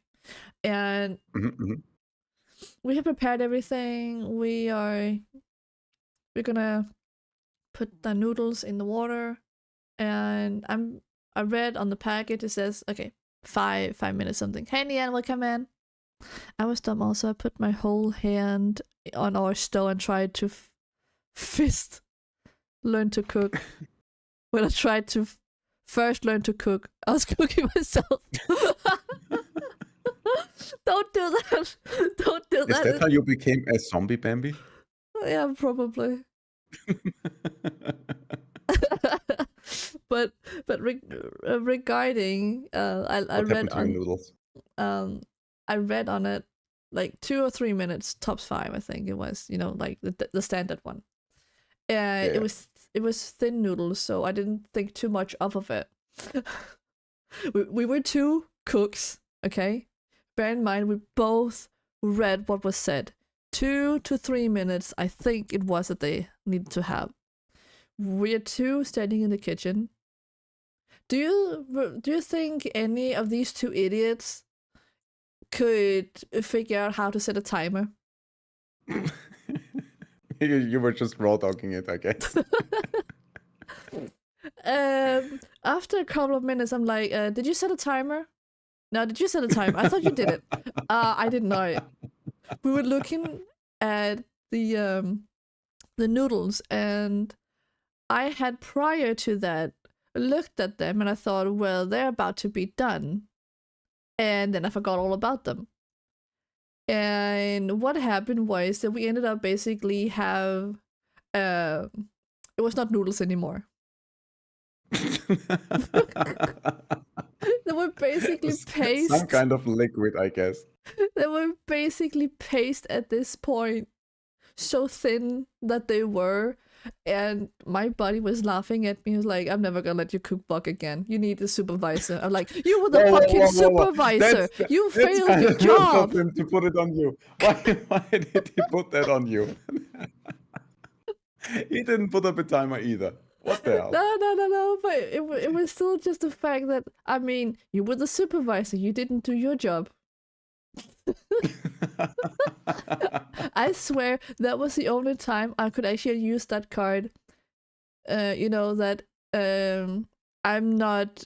Oh, what is it? It says like in my defense, I was left unsupervised. Sure, we can say how I became one, Fox. That's how. Okay, fair enough. So you cooked yourself. Beautiful. Valid. Yeah. But yeah, that's basically some interesting. The last one I remember about food that I really wanted was caviar. You know, fish eggs. Oh, I only tried it on like sushi. I found out from Timon and Pumbaa from Lion King. It was like a side story from Disney that they had going at some point. He was reading it out like caviar, and it was all black. So oh my god! Oh, hey Belly, Henchmouse. Oh, he's jumping in. She. Oh, I don't welcome, remember. Raiders. Welcome in, Raiders. I thought caviar was kind of like candy or licorice because it was black. So I thought, liquid licorice. That's gonna be good. Hi, Raiders, welcome in. Hello. We're basically talking about food and what kind of food did you want to try from, let's say, a cartoon or maybe you have tried it. And then we're talking a little bit about our different food experiences and a little bit different things as well.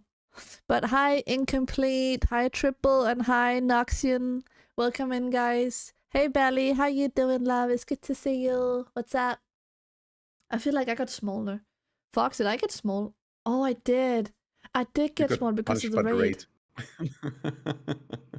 Curse the raiders. They made me small. Just kidding.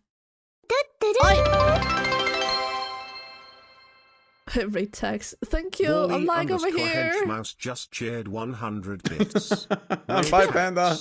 Oh my god. Ellie, can you please come back here? Yeah, I forgot that I'm getting heated when people donate some bits. Oh god, the raid tags. Oh, you're so sweet, Belly. You're so sweet. I hope you're doing good. What were you doing? Let me see. Did it even tell? Are you German by any chance? Triple no. I'm said not German, but I am a neighbor to the freaking Germans. Oh yikes. Panda's not German, but very yummy. Bally _ Henchmouse just shared 100 bits. I'm being needed today. Goodbye. Yeah. Hi, I'm back. Hi. That's so funny. Well, I'm glad you're having fun.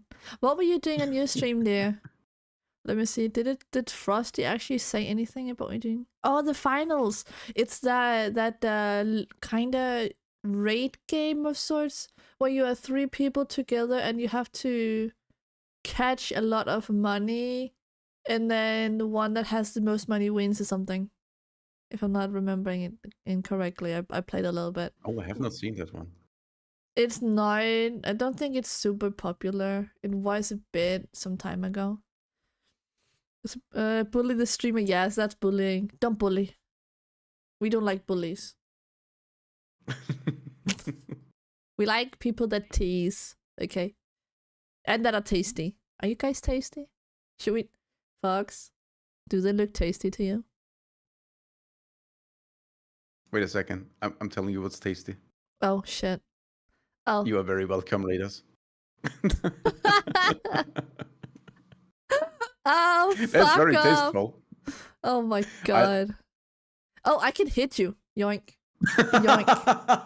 Yoink. Oh my god. You asked for this. It's a booba bomb. You know what? I am Boom. fine with Boom. the with our sizes. I feel like I have the perfect height right now. Oh my good lord. Oh shit. Careful, Belly, careful. Thank you for all the bits. That's very sweet of you. You don't have to though. You don't have to. Thank you. It's very sweet. Did you have fun? I hope you had lots of fun. You can test it says for sure. Oh, rest. Yeah, sure. That's gonna be some quality sleep. Are you tired by any chance, Fox? Huh? I'm always up for cuddles. Ah, true. Careful about the nuts. Don't worry about Anyway, it. let me check out talking points. I think I feel like we've almost gone done. through Most of it. Yeah. Quite a bit, yeah. Habit loops and conditioning.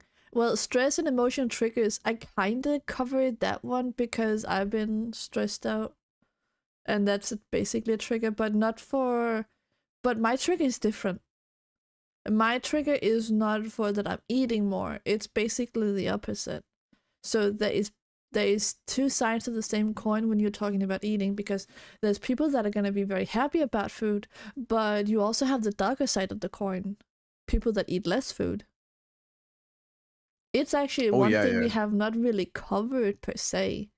We're actually mostly covering about overeating and that kind, and that can also be health problems. What was it called? Huh? What was it called when you're not eating? You can have bulimia, you can have anorexia as well. It's just awareness, by the way. I feel like that's very much closely linked to body dysmorphia. But Fox, before we do that, let's put up the disclaimer for the new people, just in case. Yeah, absolutely. This is the first time I'm trying to do a podcast here with Fox. We have a disclaimer that the views and the opinions we share on this podcast are our own and are intended for conversation and informational purposes only. They should not be taken as professional medical or mental health advice. If you need professional support, please seek a qualified expert. It's purely just, experiences and opinion. Okay? Yes, also we're about to talk about eating disorders. So if you are affected by that and if that triggers you, we advise you to maybe go away. Oh, wow, go away. Shoo. Wow. For your own safety, this is your trigger warning. Or we're mute, about to... or mute or something. Yeah, just mute and focus on pandas badonkas. I cannot bite your shoulder. Oh. Ah. No, it's not working. God damn it. I hoped I could. I mean, you look Try harder. tasty. Okay, wait. If I move my microphone. Thank you. Ah. Oh, I felt that. Okay, I'm being stopped. I'm being silly. Not gotta get out of here. Okay, if you're going, Belly, I see you around. Okay, thank you for the raid. You're super sweet. And thank you guys for hanging out. If you need to go, if you need to raid and run and all that, feel free to do so, because life and health is important. I speak from experience. Health is very important. I'm gonna go watch a movie. Have a good stream, Panda. Nice to meet you, Fox. Yeah. Nice to meet you guys too. Have a good one. Yeah, see you around, Valley. Thank you for the raid. It was super sweet of you. But yeah, I mean, there's two extremes actually when it comes to like the stress eating, but as you said, comfortable eating. When you're eating out of comfort, a lot of people actually, I would say, gain weight, and I think that's the common one, if I dare say so. Emotional eating. Yeah, it's like an eating. instant gratification. Yeah. Like you're feeling miserable, and like when you're playing video games, for example, you get like an instant dopamine hit. Yeah. And you instantly feel better. Yeah, exactly. But obviously, that only lasts if you keep eating. Yeah, and that's a dangerous part, because then you're also gaining more weight because you're not really going to do anything to reduce the intake, or you're not burning all the calories you're gaining, Exactly, yeah. If you're eating a lot, you also need to exercise a lot, depending on what your end goal is. If you want to gain weight, of course, then you should eat more. I'm always feeling thirsty even though I drink water. I'm glad I don't stress eat. I mean, if you're thirsty after you drank water, I think that there's a reason for that. You should try maybe to drink something else than just water, because if you're drinking a lot of water, that also, I think, can make you feel like you need to drink more water. Like you're not quenching your thirst. I think there's something about that. If you only drink water and you stop not feeling... I think I've heard if you are extremely thirsty all the time, that could be a sign for diabetes.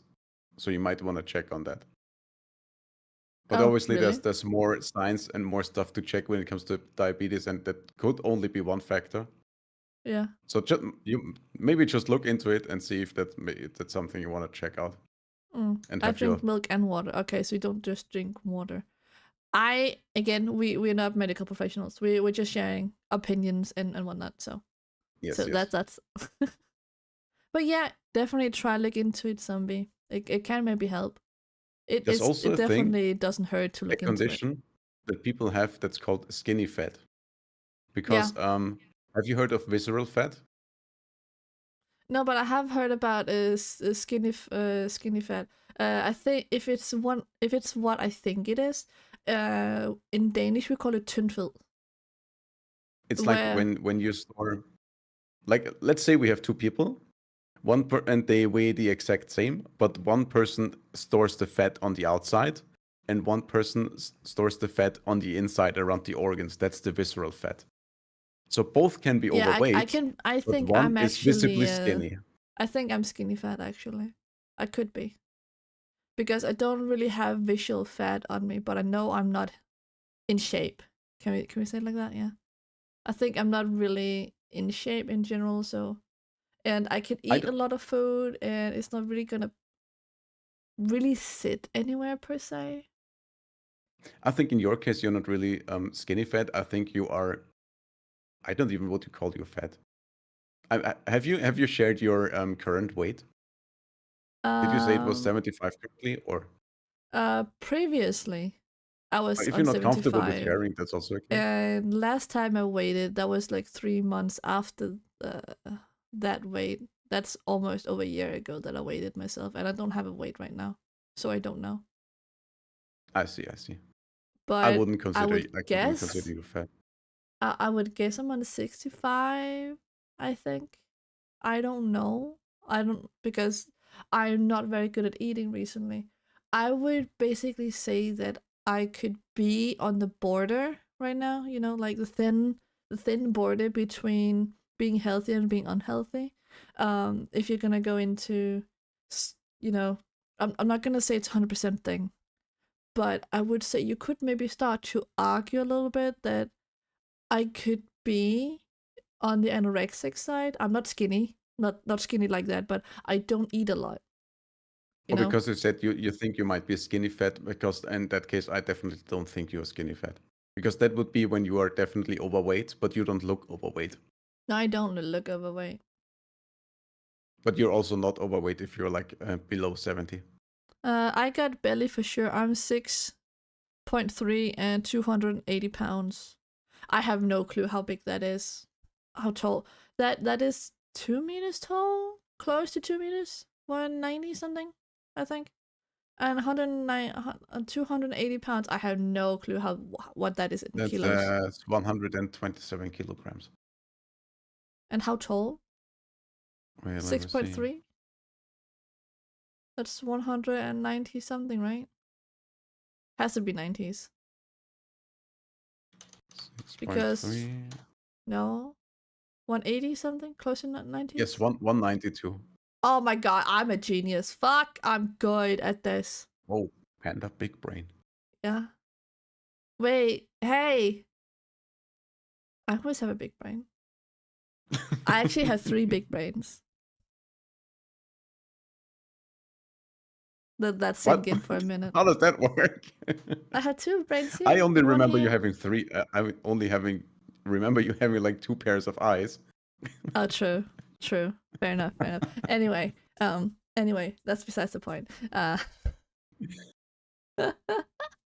But yeah, so 120 and 190.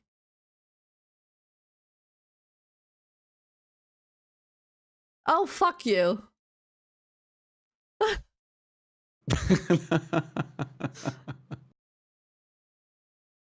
I don't know how that is for BMI. But no, yeah, but the point that I actually wanted really to make. use BMI. Fuck, you can't really use BMI. BMI Well, is BMI not is the. BMI is mainly used for medical Yeah, but people what's it also called? try to Assessments. use it when you're talking about body fat, right? Because people actually disproved BMI to be valid because No, wait. that's like a bit of a gripe of mine because people have moved the goalpost too far in the other direction.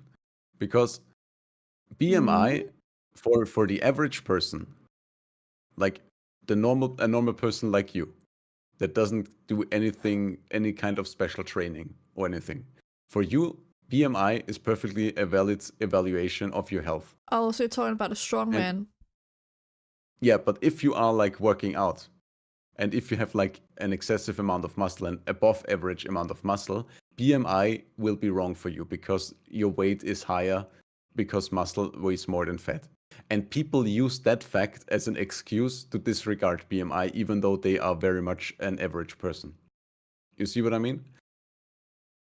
I'm People- understanding it like this.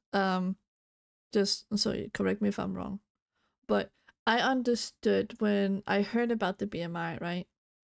That what you're saying is, I think you're saying what I'm understanding, that if you're doing any kind of if you're any kind of athlete, the BMI would not entirely work on you because it would not fit with that athlete take in as a bodybuilder, because as you said that his muscle would weigh more than the fat because he would almost have no fat on his body, and Yes. BMI would basically say regarding that she whoever, I'm thinking of in this case I'm thinking of a guy that's heavy bodybuilding, big guy, right?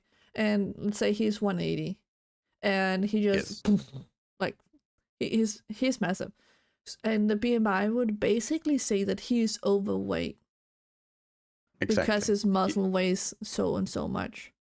Yes.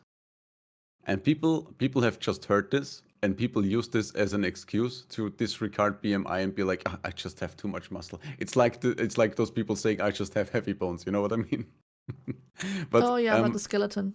I'm big bone. but for an average normal person, BMI is still a valid assessment.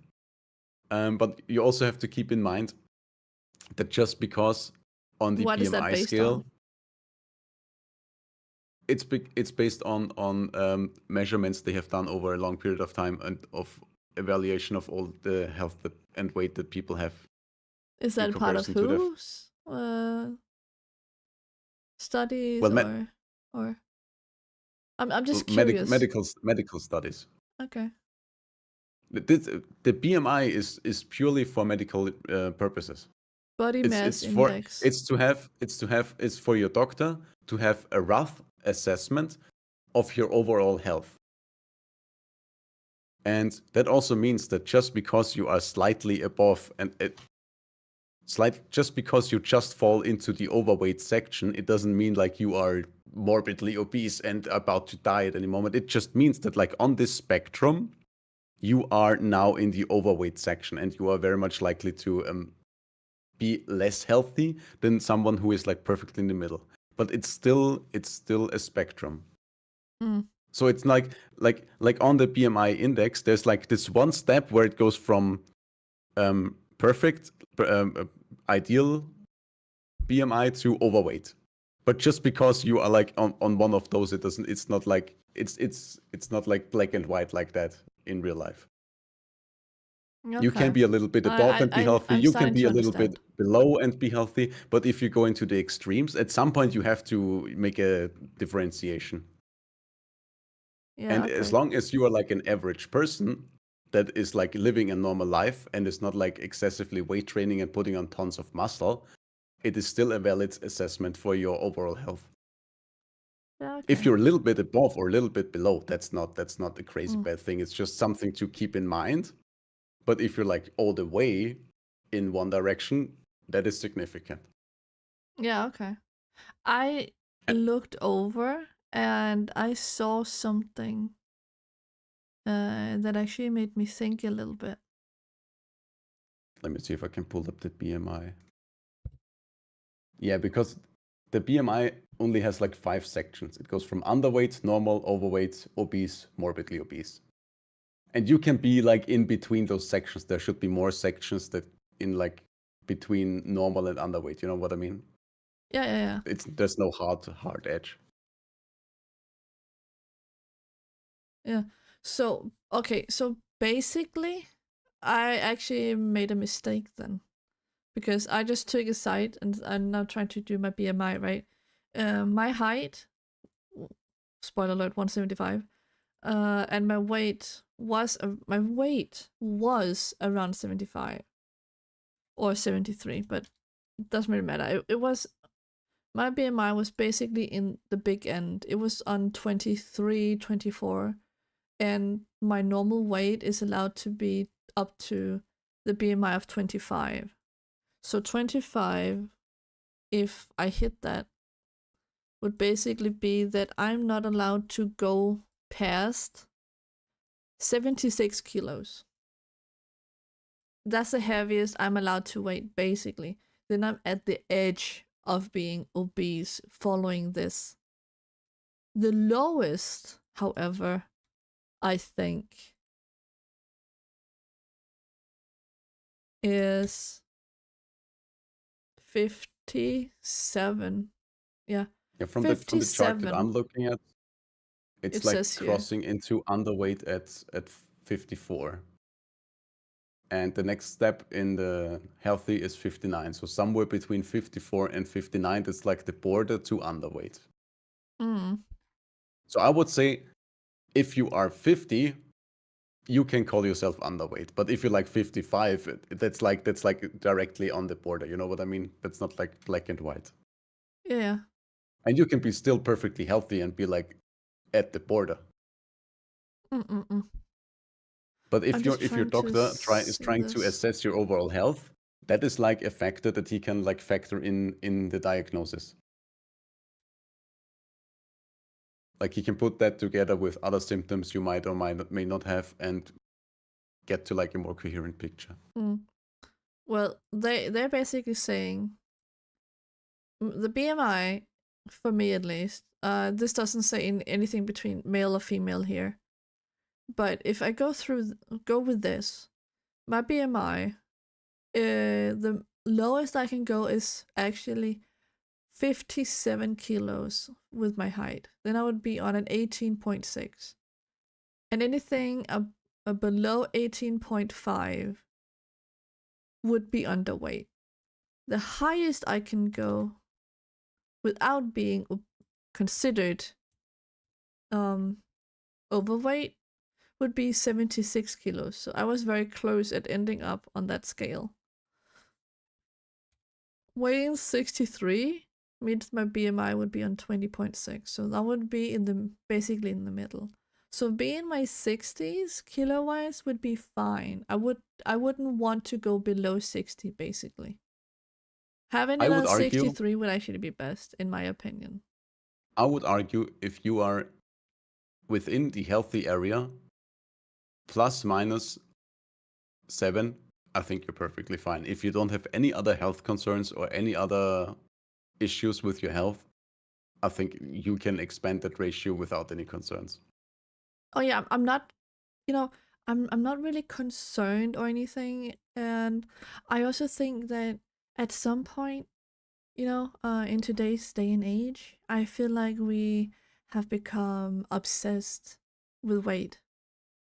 About weighing yourself constantly and be like, oh, I need to check my weight. I need to make sure I'm good, that my weight is healthy, and stuff like that. I would argue a little bit on that point and say that you also need to make sure that you feel good in your body. And then we basically are backtracking to the conversations we've had earlier, because what is the point that is gonna make you feel good in your body, right? Because we are basically constantly being bombarded on social media with what the quote healthy unquote body is, like sexy body, healthy body, all this, like the ideal woman body. We're seeing this constantly, and it's affecting me as a woman, honestly. And Yeah, I don't know absolutely. if you feel like you might be in the same spectrum in a way, Well, or in the male same body standards ideal have with the also male. shifted greatly. Yeah. I I mean, did just see a study at one look point, at guys in actually. video games and stuff. Yeah, I saw a Everybody's freaking study, ripped or like Fox. movies. I saw a study. It was a couple of years ago, where that the ideal male body was actually a dad bod. Yeah, that's true. It's in fact true that many girls actually prefer a dad bod. But the thing is, that's not what's getting portrayed in movies and social media, I and agree. that's That's what I've what been is working messing on, with feeling people's good brains. and way wanting to move and do things is workout. Also, I have been trying to do P90X yoga and help with that. I don't want a dad bod though. I'm That's not saying perfectly that you fine. should. I just read about it online at some point, and there was a reason, actually. That there was a reason as to why some women preferred a man with a dad bod over a guy with a six pack and was going to the gym daily. And I can tell you the reason.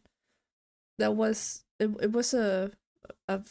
like not really a study per se, but they were asking women why this, why that, at least Or in survey. Denmark.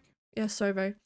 And what they said was that the reason why I want a man with a dad bod is because that shows me that he's ready to take care of a family. He doesn't need to be seen like a big strong man or anything. He is done with the image, or whatever, where other guys that goes to the gym perhaps are more about, I need to look sexy for the ladies. So that is two different things that Yeah, they good are point. showing. It doesn't make sense at all what I'm saying. Yeah, another thing that those women said about why they prefer someone that might be less fit and more chubby Yeah. is that they are more comfortable around those people themselves because they feel less likely to be judged, Women or which men also makes or sense. both. Women, like when you are with someone who is very conscious about their body, it can also make you conscious about yourself because you could be afraid that they are judging you because you're not on the same degree taking care of yourself. You know what I mean? Yeah.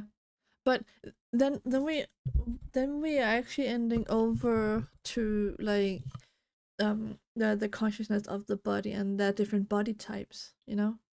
We're also ending over there a little bit because, like, as you know, eating can do two things. Either you eat a lot, or you eat normal, or you eat nothing. Okay, basically it's three things, but two extremes. One, you eat Yeah. a lot, or the other one, you barely eat anything because you need to have a calorie control and you need to watch out what you're eating and whatnot, right? Bad calories, good calories, all that stuff.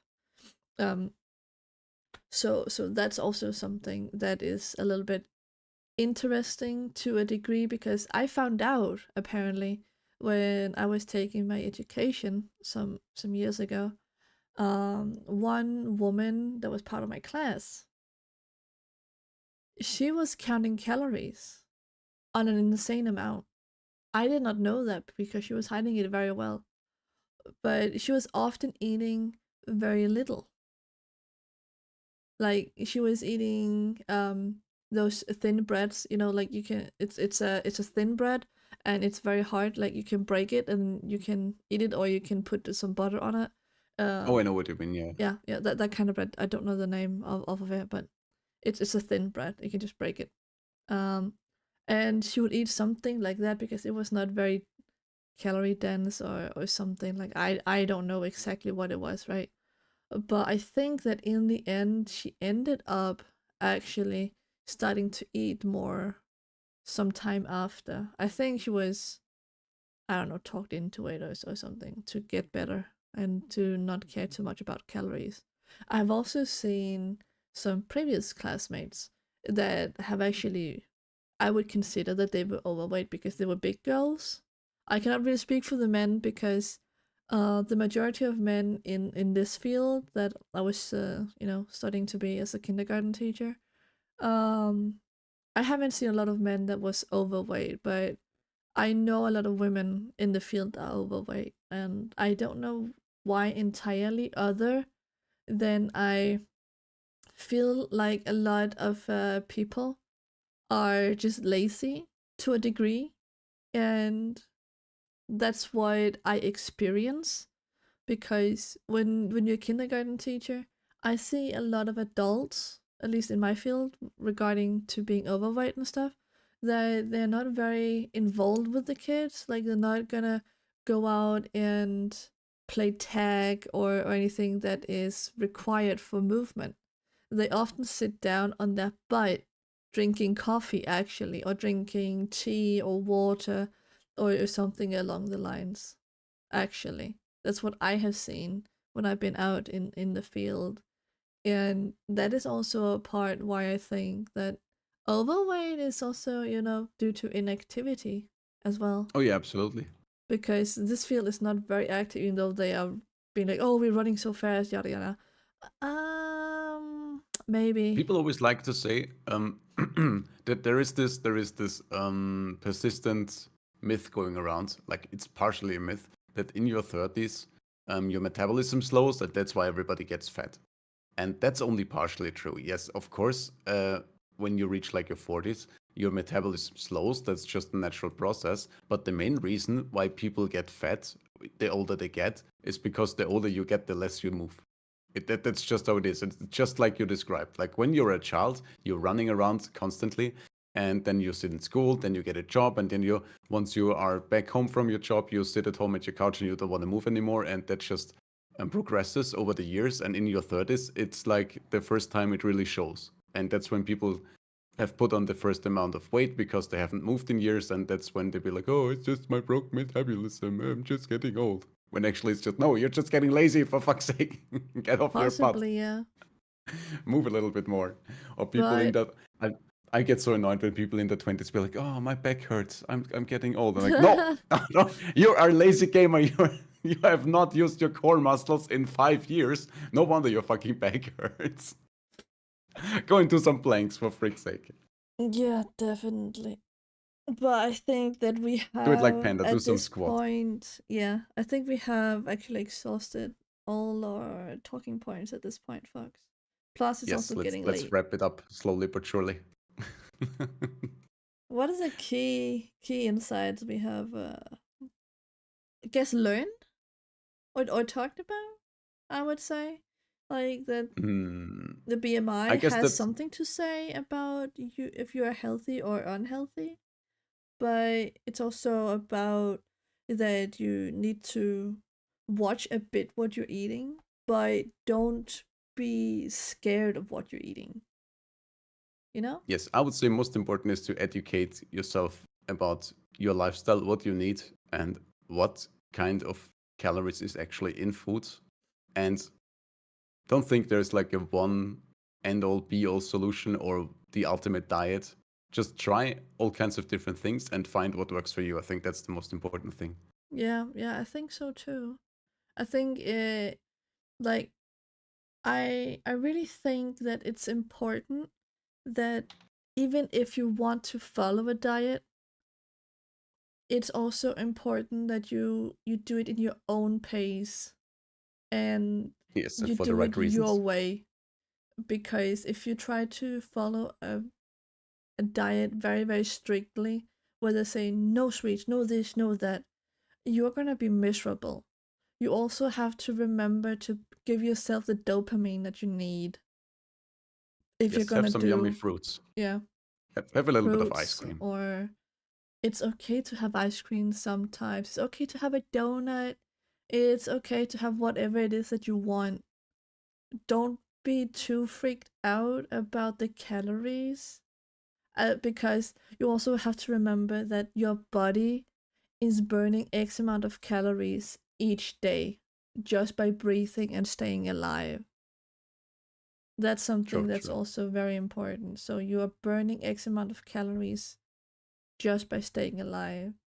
If you're walking, you're burning some calories, but it's not as heavy or as it's not gonna take as much on your body as running or doing heavy lifting, you know, like going to the gym and do squats with weights on it and stuff like that.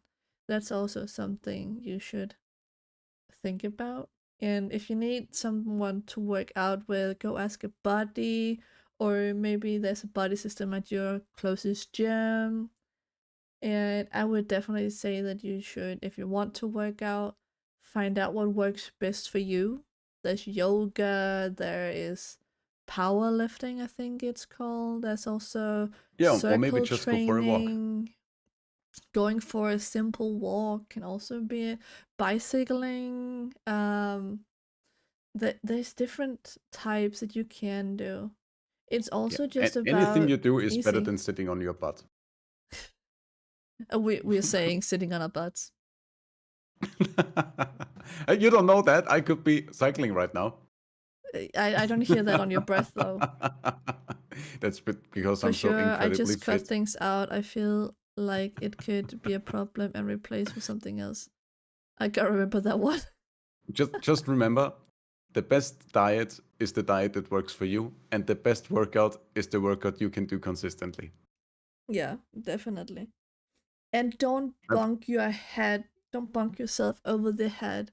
If you're missing out on a workout day, if you feel like I really cannot do this, that I should be doing it, okay? You're human. Remember, you are human. You are also allowed to relax. You're allowed to give yourself the rest. If you really feel like you cannot do it, don't do it. Just take the day, relax, go do something that you really enjoy, you know? Thanks for chat. Yes, Oh yeah. I've also just shared some links to some YouTube shorts that are some great food comparison videos, and there Yeah. are like tons more of them. And those show you the comparison between high volume And low volume my food. brain is breaking. Calorie dense High, foods yeah. and less calorie dense foods. And depending on which side you're on, if you want to gain weight or lose weight, you just pick a side and you just pick your poison and you just go with it. 100%. Hi Tintin, what's up? And I think But I'm yeah. ready to shut off my brain. Yeah, but we also been at it, but we're learning from this as well, Fox. So don't worry. My brain is also shutting off at this point. So don't worry about it. But this is basically a trial and error for me at least. I don't know if it's a trial and error for Fox entirely. Is it a trial and error for you as well? I mean, the last streams and stuff I have done were like more podcasty style. Yeah, so you're more used to it than I am. I'm glad to hear you're doing good. Yeah. For me, it's trial and error. I need to learn a little bit. I'm trying to, like switch in between, but I feel for me that it's better when I can relate to something. Then it's easier for me to participate in something I can relate to. For sure, especially about the food situation that I am in at the moment, you know. It was good and bad. I mean, I would say my situation. I liked your was insights. bad. I feel like they're extremely valuable because what I did not expect is that we are pretty much on opposite sides of the spectrum. It's yin and yang, basically. I didn't realize that you were such a freaking healthy eater. What the hell, Panda? You made me look back. No, I'm just kidding. I mean, I can also be very, very unhealthy. I'm not saying that I'm eating super healthy. I'm just saying that I would definitely choose to make a salad way more often if I have the ingredients for it. Good job, thanks. No, I think you've done a brilliant job, Panda. Oh, thank you. Yeah. Despite cooking brown rice, I need to learn to cook rice properly. That's okay. You also learned something about the brown rice today. Guys, we don't talk about this in any future streams, okay? We don't talk about that I cannot cook brown rice. We don't talk about this, okay? Promise me. I don't trust you. I can't promise that. Yeah, bullshit. Bullshit. You are definitely gonna bring it up. See? I fucking told you. I know you. I know you, Fox. I know you. I've already forgotten about it. What? What rice? What's that? I've never heard of Rice? that. Oh, rice is tasty. But I'm hoping they're better tomorrow. I have to put them in the fridge at some point. I just want them to cool off a bit. Maybe I can try make some fried rice. If I add a little bit of water to it, maybe that can help. I hope. Yeah, Add we don't water to talk what? about Bruno. You're correct. We don't talk about Bruno. Anyway, let's wrap Yeah. it up for tonight. Yeah, we're gonna do that. But yeah, long story short, you guys, you are in control of your own actions and everything. And if you feel like you can't, then reach out to someone.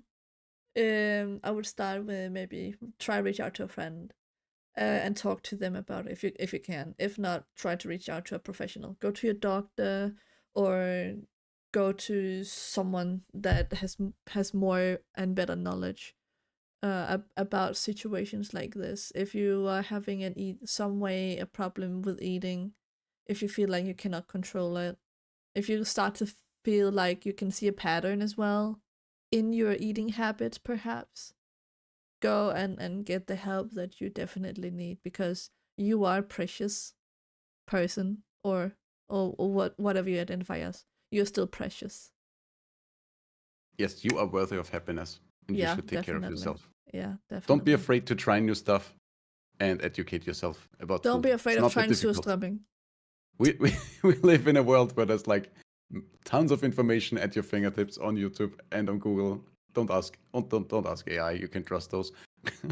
But regardless of that, you got it. We're You gonna got have it. to You wrap will up. figure it out, and you will find your way. Definitely. Well, we're probably gonna do another one with a different topic, but the topic's gonna be a little bit of a surprise. And yeah, I think that might be better, don't you? Is it better as a surprise, or is it better to let people know in? I don't know. We'll have to wait and we have to talk It's about gonna be a this. surprise to us as well. So we're all Okay, gonna be fair. surprised. Oh, guys, what are we gonna talk about? Oh, we don't know. Boom. We have no idea. Yeah. Okay. Fair enough. But We're we gonna are talk gonna. about surprises. Yeah. We're gonna stop it for now, guys. And I appreciate Yes, everyone enough. for hanging out and whatnot. So, I am gonna. Yeah. I'm just gonna drop it. So thanks for hanging out, Fox. I appreciate it that you want to do this, and let's definitely try to do it again. Yes, I would love to. I had a blast. Oh, that's good. And thanks everybody for listening in and Great joining in the stream. Thank you, conversation Zombie. and sharing your experience. Yeah.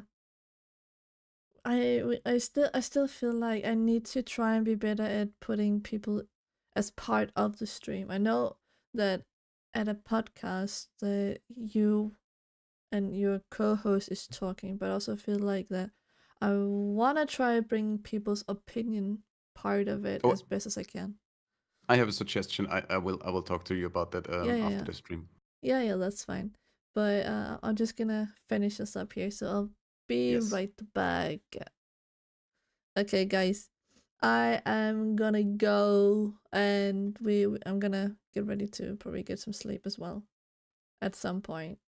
So I hope you guys are gonna have a fantastic day, fantastic evening, and be the fantastic selves that you are.